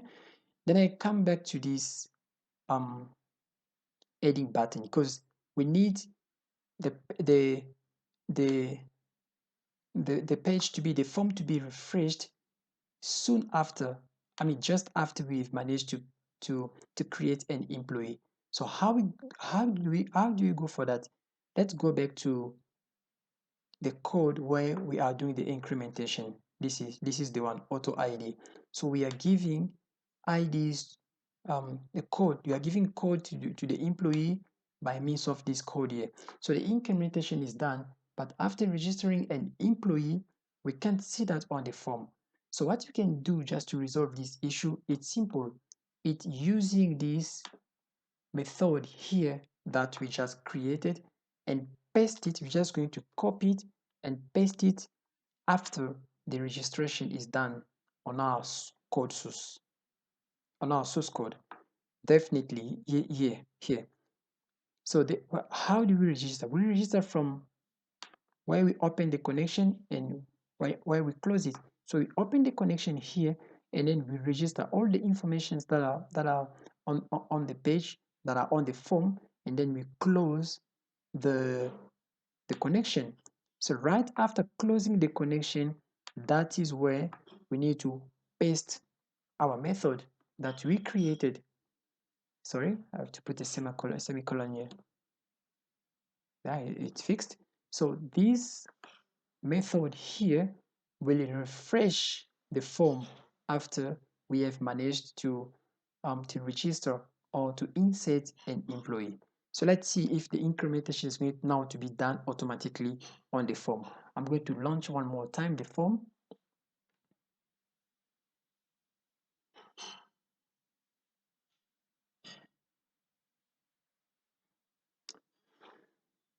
All right, and let me add one more employee. This one is a male. What is the name of this guy here? The name is this is his passport number. Is a single male. Address, let's say Redesberg. Okay. All right. The name is Aristote Mangidi. All right. Aristote Mangidi, branch Centurion. All right. Company, let's say cleaning. Departments. Which department can this one say? Let's say marketing also because the guy is very good with marketing. Let's say it's a manager. All right. Let's call me manager. So this is the cell phone number. So before adding this employee here, I'd like, whilst I'm adding this employee, I'd like you to pay attention on this code here. We can see it was stuck on 2, but now it went to 3 because we already managed to save 2 different employees here. All right. So when it does the incrementation, automatically it gives 3 on the form here. You can see, so which means now it's ready to register the third employee. So then it was changed, it was stuck, it could register, but it was not showing automatically right away after we register any employee. So then we had to fix it. Now I'd like to draw your attention while I'm clicking on add, and then you're going to see this value here is going to change from CLN03 to CLN04 without us having to pause the program and to launch it again. All right, so the incrementation is going to be done within the database, and then instantly is going to be shown on our interface. All right, instantly is going to be shown on our interface. Sorry, it's going to be shown on our phone. All right, pay attention. I click on add. There we go. We see it changed from CLN04 to, sorry, to, it changed from CLN03, that what it was previously, to CLN04 instantly on the form without us having to pause the software and launch it again one more time. So guys, we are doing great. As for now, we are getting there, you know. It's very good that we are getting there slowly, but surely we are getting there. But there are still few things that we need to fix here. We need to fix gender so that we don't type it, we don't just select it. And also we need to fix this radio buttons here so that we don't type, but we just select and then it gives us the answer here. All right. And then after fixing these things, we will go for updating button, and then we'll do the rest. So first of all, let now, next step, let's go for gender. We're going to use this combo box here. We're not going to tap anymore, but we're just going to select the values in it, and we'll fix this button radio. But in the meantime, I'd like to take you through the database to see if the third employee has been registered. So let me refresh here. Now there's no way to refresh. Just have to quit it. Then I'm going to reopen again TB employee. Now let me refresh it first. I refresh it. Then I'm going to open it. There we go. You can see the third employee is there. Third employee is there with this ID CLN03. That is the reason why on the interface here it shows CLN04, so which means the incrementation is done. Now it's working, it's waiting, the software, the program is waiting, is ready, is waiting for the fourth employee within the business. So as I said, let's now go for fixing the gender and the status marital. All right, remember we have been typing, but that is so awkward. I don't want it to be typed. I don't want it to be typed. I want it to be selected, you know, so you can just select to make things easier, you know, because by typing you can insert a small mistake or maybe you can remove something. But when we select, every information will be correct because we have already put the correct information. So let's start with the gender. For the purpose of this video, I would like to pull informations for the gender from a particular table that we're going to create later. But as for now, because we are focusing on the registration of the employee, I'm not going to make use of that table that you're going to create later now, but I'm going to create it possible because there's many ways you can load data into a combo box. So I'm going to use a simple way to load the gender, male and female, into this combo box here for now, just for demonstration. But later, as we are going through this software, I'm going to make a use of a table where I'll be pulling the gender and the gender of an employee. So let me go on putting some information here. So simply you can just select this combo box and then you come on this arrow here, you click on it.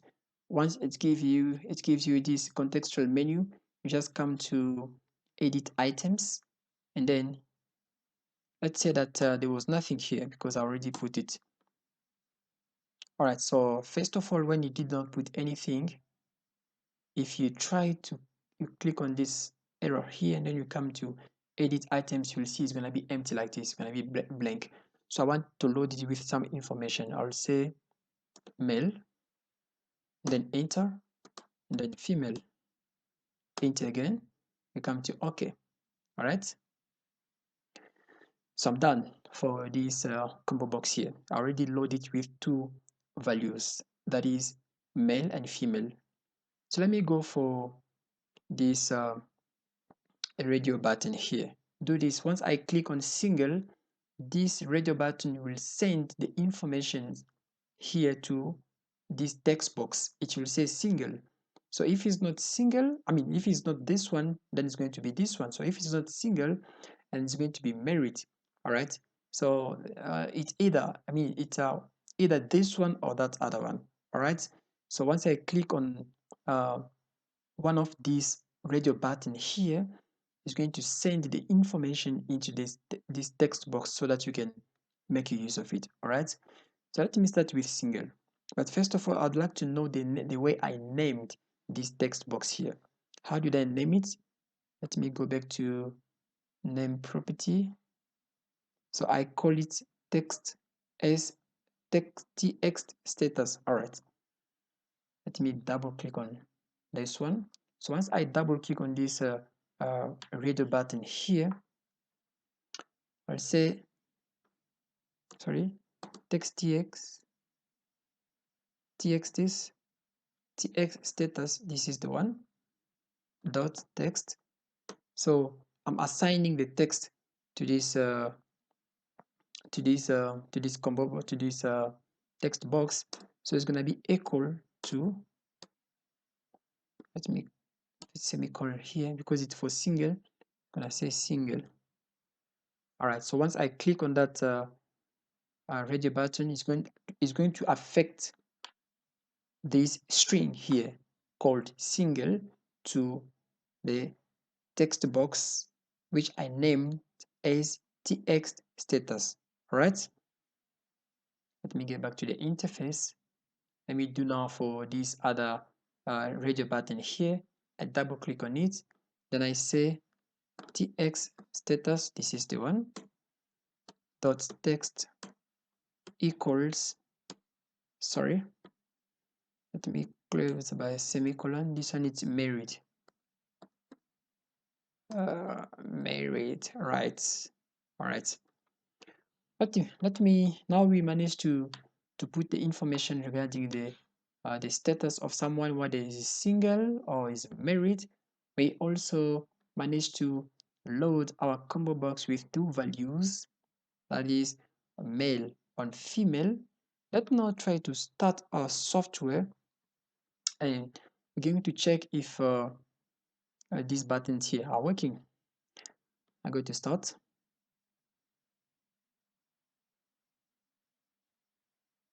Let me try.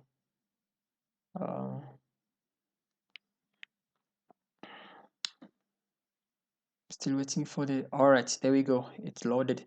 So let me click on gender. There we go. You see, we are able to select the gender of someone, either male or female. And for the radio button, if you click on single, definitely it affects this string that we just created, single, to this text box. So if you click on married, it changed from single, married. So it's either single or married. All right. That is good. So next step, I want to put code here on this button, clean button. For instance, for now, if I need to clear this text box, the one for gender and for married, for now, if I click on clean, nothing is going to happen because I haven't coded it yet. So I have to use my hand, which can take time. Imagine if all the zone here were full with informations, then I have to clean zone after zone. It's awkward. Things was it was not supposed to be like that. That is the reason why I have to code this button here so that once I click on it and then it clears all these zones here. How do I go for it? Well, that is very simple. That is very simple. Let me stop it. I can just go to heading button here and then I'll copy this code over here. Where is it? Here we go. These guys here. Yeah, just copy them. Then I get back because after saving someone, after saving the information, after we've saved the information into the database, then as we seen previously a few minutes ago that the zone has to be clean.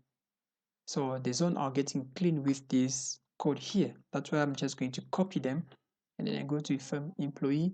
I double click on clean button. So I paste it and then I save it. Okay, let's try.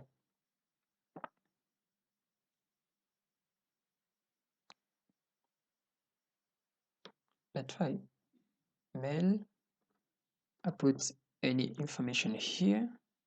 I select merit, any information. I'm not putting real name. I just want to check if, sorry, I'm not putting clear name. I just want to check if this button is working here.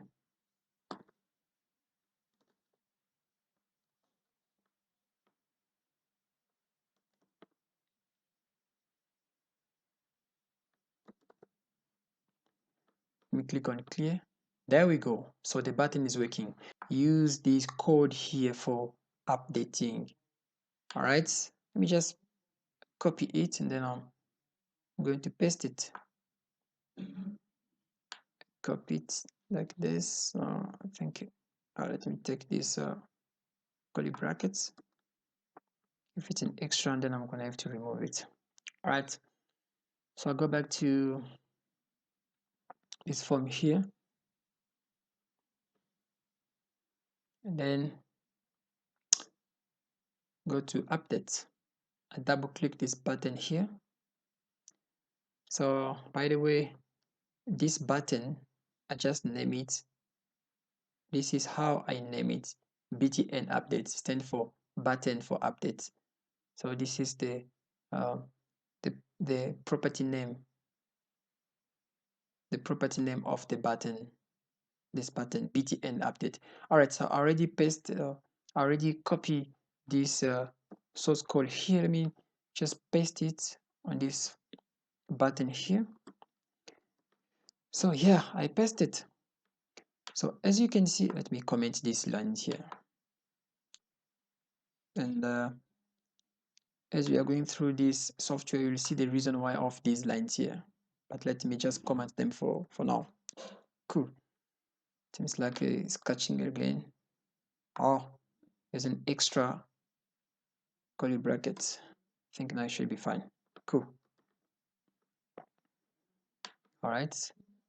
Now, as you can notice, there's not much difference between uh, updating coding and adding coding. There's not too much difference. It's almost the same. It's almost the same. All right. But now, so for now, we uh, managed to do the adding button, the cleaning button, and we also put some code for update button. But as for now, we cannot make use for update button because what are we updating?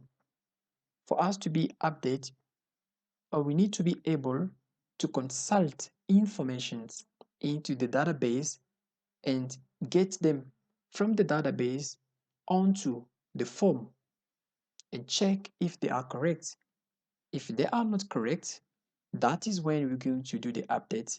So before updating, we have to search information from the database and take them back on the form and update.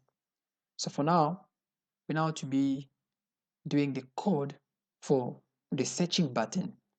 After we manage to search the informations from database and putting them on the screen, on the form, that's when we're going to be able to update. So let's go for searching button here. So we're going to code this searching button here. So this searching button, I name it BT code search. All right. So it means that by using this button, we're going to do, we're going uh, to pull out all the code for the employees that are inside the database. So it's going to be a drop list here. Once we drop list here, and then it drops all the code, this combo box is going to drop all the code that are inside the database, and we're going to select one particular code, and then you click on the search button here. It's going to display all the informations from the database. I'm going to click on any, I'm not going to click on the combo box itself, but I'm going to click on the page here, on any empty space on the form. So I double click on it. So since there's no any method that is going to generate the, it's not about clicking on the combo box, but it's about loading the information into the combo box. I'd like to create a method which is going to help me to load my combo box with data from the database. All right. So I come on the last line here below on this curly bracket. I go down. So I'm going to create a method which will help me to do the loading of my combo box. So I'm gonna call it private void. How do I call it? Field combo. Field combo search search code.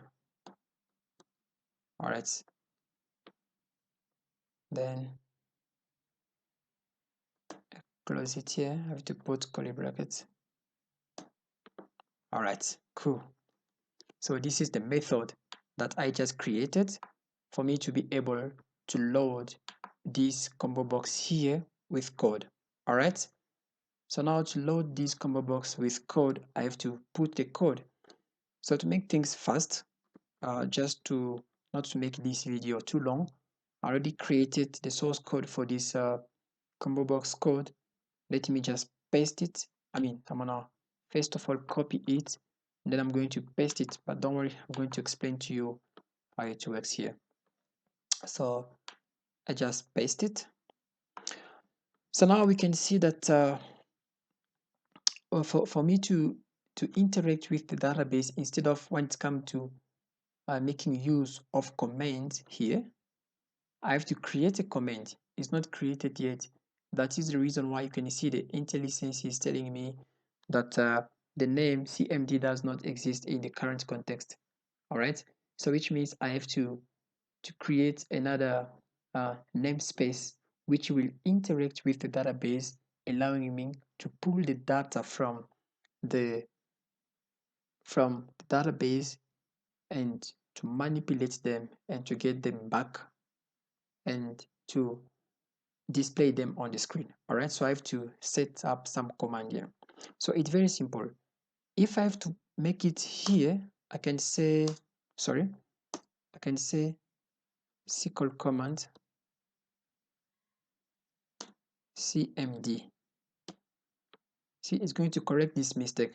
It's already fine, but unfortunately it is going to be only for this, but sorry, it is going to be only for this, oh man, only for this line here. So which means every time I want to use I have to make a use of a command in a method, I'm gonna have to declare this command here. I don't want it to be like that. So let me remove here so that it can be public, because here is private. It only takes effect for this code here, but I want it to be public. All right, so I'm just gonna remove it here. Let me go up there. There we go. So I already put it, I just commented it because it was not useful, but now it's become useful. All right, so I can either uncomment or I can also type it SQL comment, stand for CMD, and then I close it like this. All right, let's go back to the code. We can see that error will disappear. There we go. The error just disappeared. So this line here, we are loading the data from the database to the combo box.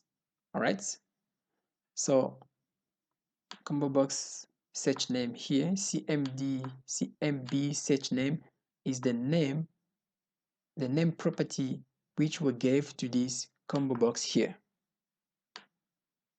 Where is it? Yeah, as you can see, cmb search code. All right, let me get back to the code.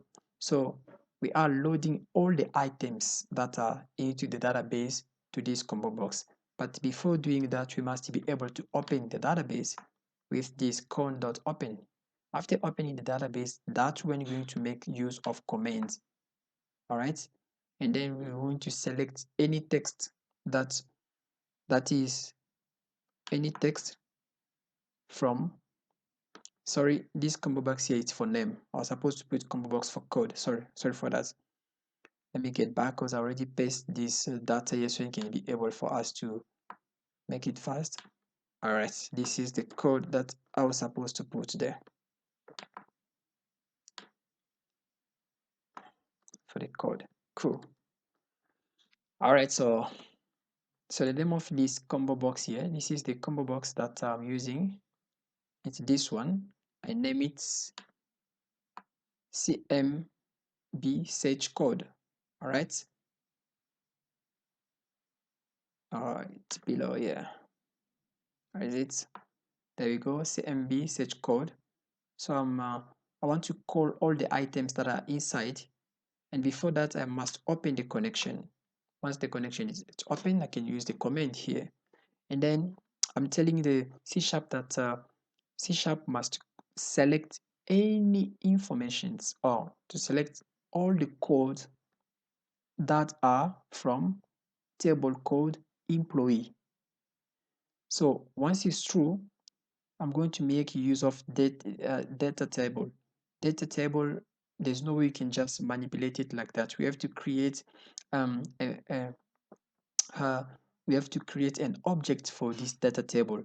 So that's why the object of this data table, I call it DT. All right, and then we also have to create an object for that for SQL Data Adapter. So the object for SQL Data Adapter is DA. So DT stands for data table and DA stands for data adapter, otherwise SQL data adapter. So for me to be able to make use of pulling the informations from the database to displaying it on the screen, I must make use of the comment. I must make use of the data table because it has to be from a particular table, and also I must use SQL adapter, SQL data adapter, which do the connection between database and C# so you can be able to display these informations onto our screen. And once there is connection, now data adapter, SQL data adapter will then fill our table.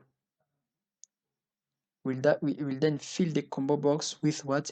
With the informations that will come from the table DT, which will come from data table. So, all right. So once it's filled, and then it's going to fill our combo box. All right, and then it's going to send it to combo box search code, which stand for this combo box here. All right, so I think I kind of explain to you this code, how it works. Let me now go for executing. I'm going to start, and I'm going to click on the combo box search code so we can be able to see the code. A method, once it's created, it cannot just execute anything you want it to execute if you don't make use of that method. So we created a method, but we did not use it. We just created it. Let's now use it by copying that method and pasting it on the load information, the load event of this page. That's when we're going to be able to see the informations that are from this table coming down all the way and being displayed on the screen. So how do we go for that? Well, it's very simple. Let me close this program here. Then I'm gonna go all the way where the method is found. Here it is here. So here I'm just going to copy this part here. This part really represents the method throughout uh, the program. So after copying it, I'd like to come to, let me go back to the page, and then I click on the form here. I'd like to come here on the load event. So once this form is loaded, it's going to execute this method that you created. That is, once this form of the employee is loaded, it's going to populate the informations into a combo box for code. So it's gonna call this method that we created down here. All right, we just created it, but we did not make use of it. So by copying this method and pasting it on the form event for this form, that is going to help us to populate combo box with the code that are inside the database. So I'm going to execute here.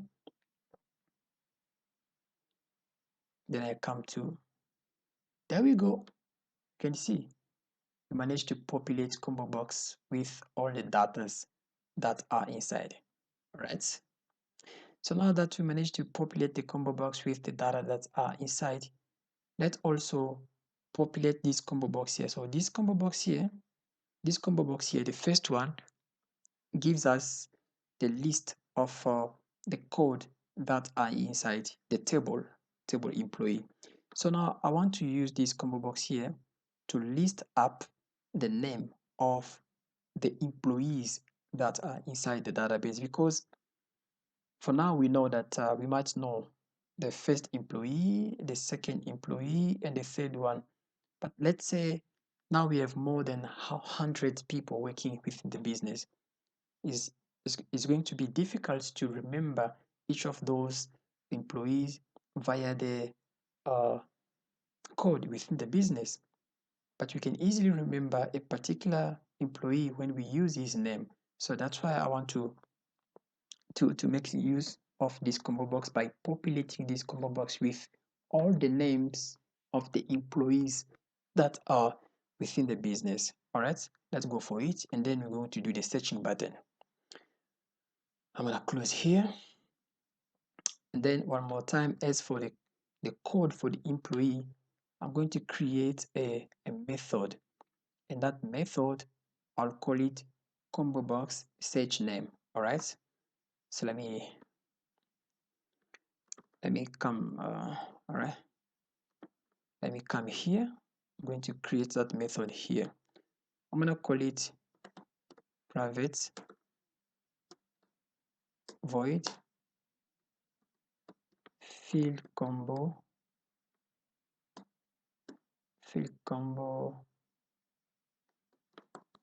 search name. All right, close it like this, curly brackets, expand them. There we go. So I'm going to call this method a private void field combo box search name. So here I'm telling I'm telling software that, you know what, I want to fill a particular combo box with data, but by creating a method called field combo box search name. So let me now use the code that I created for me to be able to use the name, to search the name, what it is. This one should be name. This is the, actually it's like this. Cool. So it's this code here is the one that help us to pull out the information from the database regarding the name of the names of employee within the business. So I'm just going to paste it here. So this CMB search name, it's the way I renamed this combo box here. Let me show you this combo box here. I renamed it CMB search name. All right. Let me get back to the code. So the method that I created here is just to fill up combo box for a name with the names of the employee that are within the business, and it's going to come this name will come from the table called TB employees, and from this table, but the information will be collected from name. So all the names that are inside the database, these are the things that we are looking at, the names of the employee, and then they're going to be affected, or they're going to be given to this combo box here, so that when we click on them, and then we will be able to pull and to see all those names. But without wasting time, if I have to execute this software, for now, we're not going to be able to see the name of the employees. Why? Because although we have created a method that deals with the employee, but we did not make use of this method yet. So we don't want to make the same mistake that we did for the code. But this time around, we're just going to go straight up by copying this method and going to load events. Let me do this. Load events. And then I'm going to paste it here, semicolon, save it. Let me now execute. Let me start the software.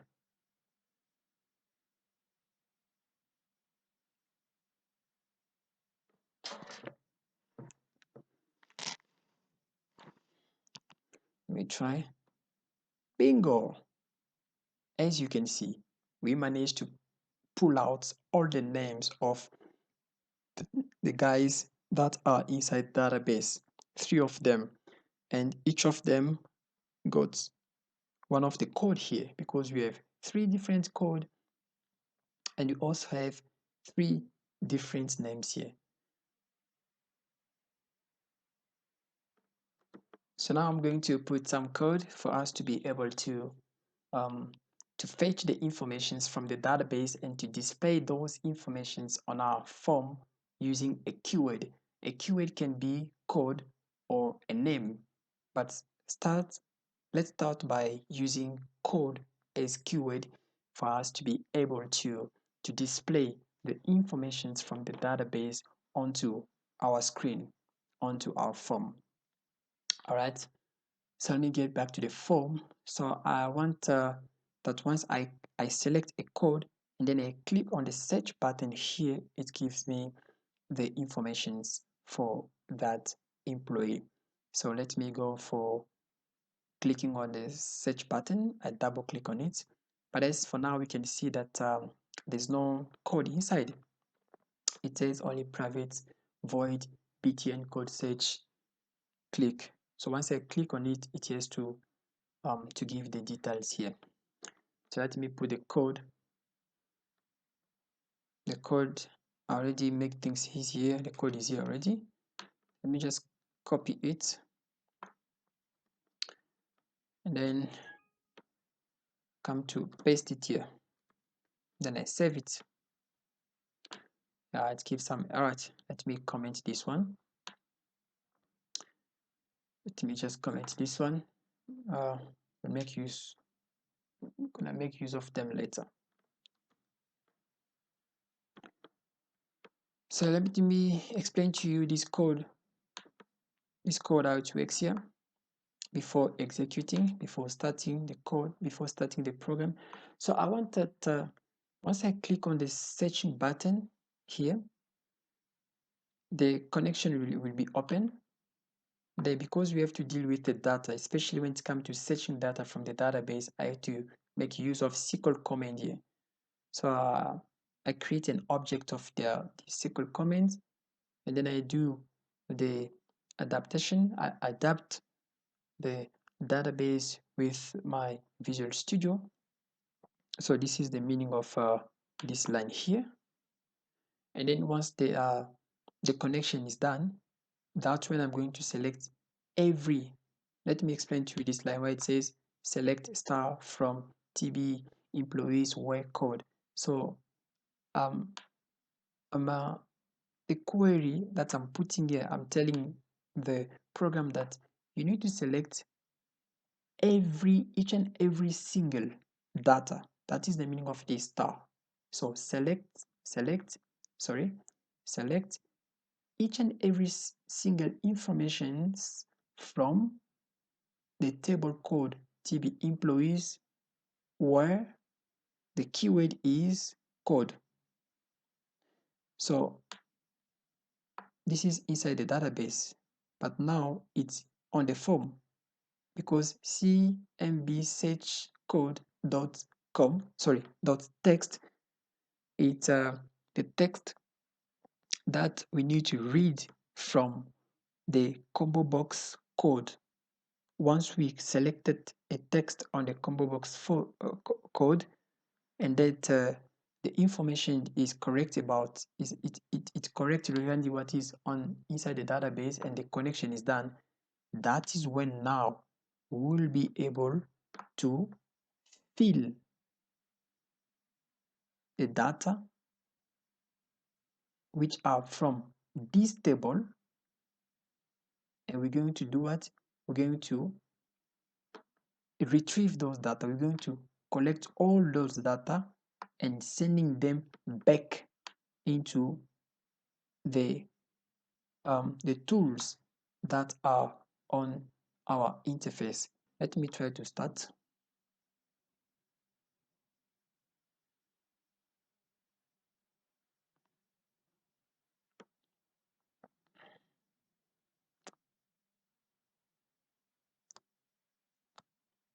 Then I'll select one of the code.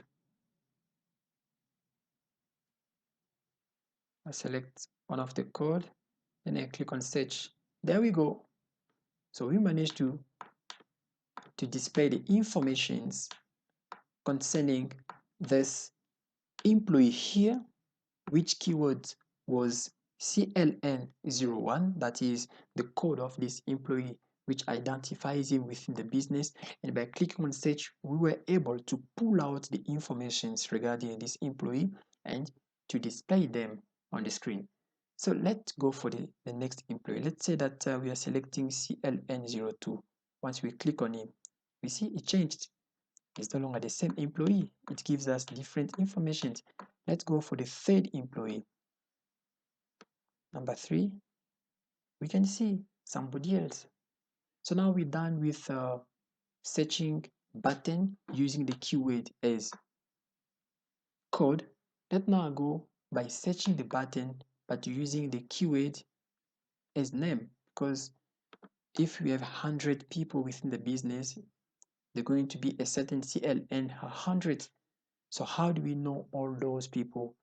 Through their code is difficult, but you can identify someone with based on his name. Button here, as you can see, it says btn name search, which stands for the button that search the information regarding a particular employee based on the name that we select from this combo box here. All right, so I'm going to put the code here. Let me just copy it because I already make it available. Then I'm gonna paste it here.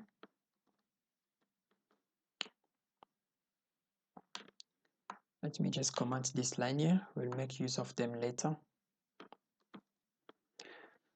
So same apply for the searching button, but here the keyword was code, whereas for this particular code here, the keyword is name, but the code are same. There's no difference here. All right, we just change the keyword. So you can use the previous explanation here for this one when it comes to searching information based on the name of the employee. So let me start the software here. This time around, I'm not going to select from the code, but I want to select from the name. Let's go for Diego Damuna here, and then I click on search. Here we see it display all the information regarding Diego Damuna based on his name, because if we have thousands of people working within the business, it's going to be difficult to go through all the code and then try to figure out this code might belong to this particular person. But if we search through the name, we're definitely going to be able to find the information regarding the employee that we want to know about. This is for Martial, and this one is for Aristotle, and cool. That's great. So now I'm going to try to do the update. Let's now try to update. Let's say that this Aristotle Mangidi is not a male. Let's say that is a female. So we're going to change his gender here. Instead of him being female, let's try to put it as a, instead of him being male, let's try to put it as a female. So we select female, we click on update. All right, so you can see it disappear. Let's now search again. Why? So it seems like it did not work. I can see the reason why it did not work. It is because we did not refresh. So we're supposed to do the refresh after the information has been done. So let's go back. So let me try to clean here. Let's instead select this one. All right. And then because we have to use the code, that is the best. All right. I see. Let's say this Diego is not a male, is a female. We go for a female. We go to update. Let's now check again. We see we change. Diego is no longer a male, is a female.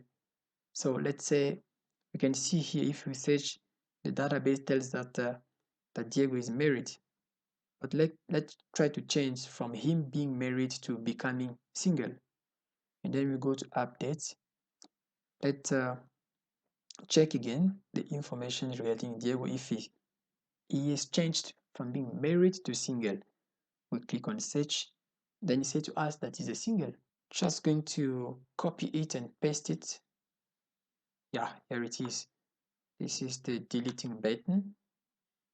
I copy it, and I come to my Visual Studio. I have to select a delete button. Click on it. So btn delete stands for button that delete the information into the database, right? So just going to paste it. A bit of explanation here. There's an error. All right, obviously, let me comment this one. I'm going to make use of them later. All right, you can see IntelliSense tells us that that error is gone. So here, a bit of explanation. Once you click on deleting button, we're going to open our database, because it's about the information inside the database that we are about to delete, right? So once we open our database, you have to use the comment, and then the important message, the important line for you to understand is this one. So we are putting this query telling Visual Studio that we need to delete the informations, or all the informations, from a table using the keyword as code, and that code, we're going to read the code that we're going to select on our interface here, the code here. So the code that we're going to select here, once we selected that code, so that is the meaning of this place here, the computer is going to read that code and verify if really that code exists into the database. And what it's going to do is going to delete each and every single information that are related, or that is related to the code that will be displayed on the screen here. So this is the meaning of this line here. And once we manage to delete, so we're going to close the connection, and then we're going to clear the text box, not the text box, but the zone on our interface, on our form, so we can be able to make use of it. All right, so let's go for it. So I start here. I select, just wait for a few seconds here. So I'm gonna select here, let me select the third employee. Let me search him first. All right, so it's Aristotle Magidi. So is the employee number 3, meaning that we are able to register the employee number 4. But this is what's going to happen. By deleting the employee number 3, this code here is going to come down to CLN automatically, CLN 04. It's going to come back. But for it to come back, I have to make use of the method that we created.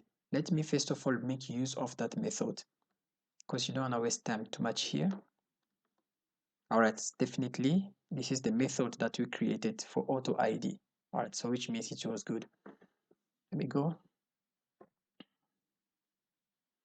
So I select this third employee. I make a search for his information, and then you can see all these informations here. Once I delete it, this code here will go down to CLN03. All right, let me go for it. Delete. Look at here. Now it goes down to CLN03, which means they are waiting for the third employee. All right, so let's go here to see if that CLN03 is still existing. It's existing because we did not refresh this combo box. So we are supposed to refresh this combo box so that it does not appear, because in reality this employee does not exist anymore. I know by clicking on search is going to throw an exception. Definitely, like I said, it throws an exception because I'm doing something that I was not supposed to do, because this employee does not even exist anymore in the database. So to avoid this kind of disagreement, we have to refresh the combo box whenever we do any event, so that after we've deleted someone, the combo box is going to be actualized. It's going to be refreshed in such a way that it does not show the information related to that person, to that particular person anymore. All right, so how do we go for it to avoid this kind of mistake? Let me go back to the coding here. So I go to delete, then I come all the way. Once we delete everything we wanted, what should we do? We have to refresh the combo box concerning the code and the name. Now we can see we are getting close to the end of the tunnel. Remember, I've been telling you that I have to comment this line because we will make use of it. This is now how we are making use of this. Okay, so it was commented. Let me just uncomment them, and I'll go for deleting again another employee. Sorry, why is it giving me this message here? Okay, so let me make use of the method that I created in the way that they were supposed to be written here. Maybe I made a mistake by my spelling, by bad spelling. I did not. I misspelled. I wanted to say I misspelled one of the method. So let's go for field combo search name. Where it is, field combo search name. Field combo search name. Let me copy the way it is here and paste it down there. Field combo search name. Can you see there's no more that error anymore? Let's go for search combo search code, field combo search code. Where it is, here it is. So it was just about misspelling. That's why you can see there was an error. But now I'm correcting it. There won't be that error anymore. There we go. That error just disappeared. So let me go do this, and then I'm going to search through an employee. Let's go for the employee number 2. And then I search through it. I delete it. Let me now check again. You can see number 2 just disappeared because we've refreshed our combo box. And you can see it's only one employee in the company, and the name also only one name belonging to this employee. Here we can search, and then the auto ID is ready to register the employee number 2. All right, so now we are done with the registration of the employee.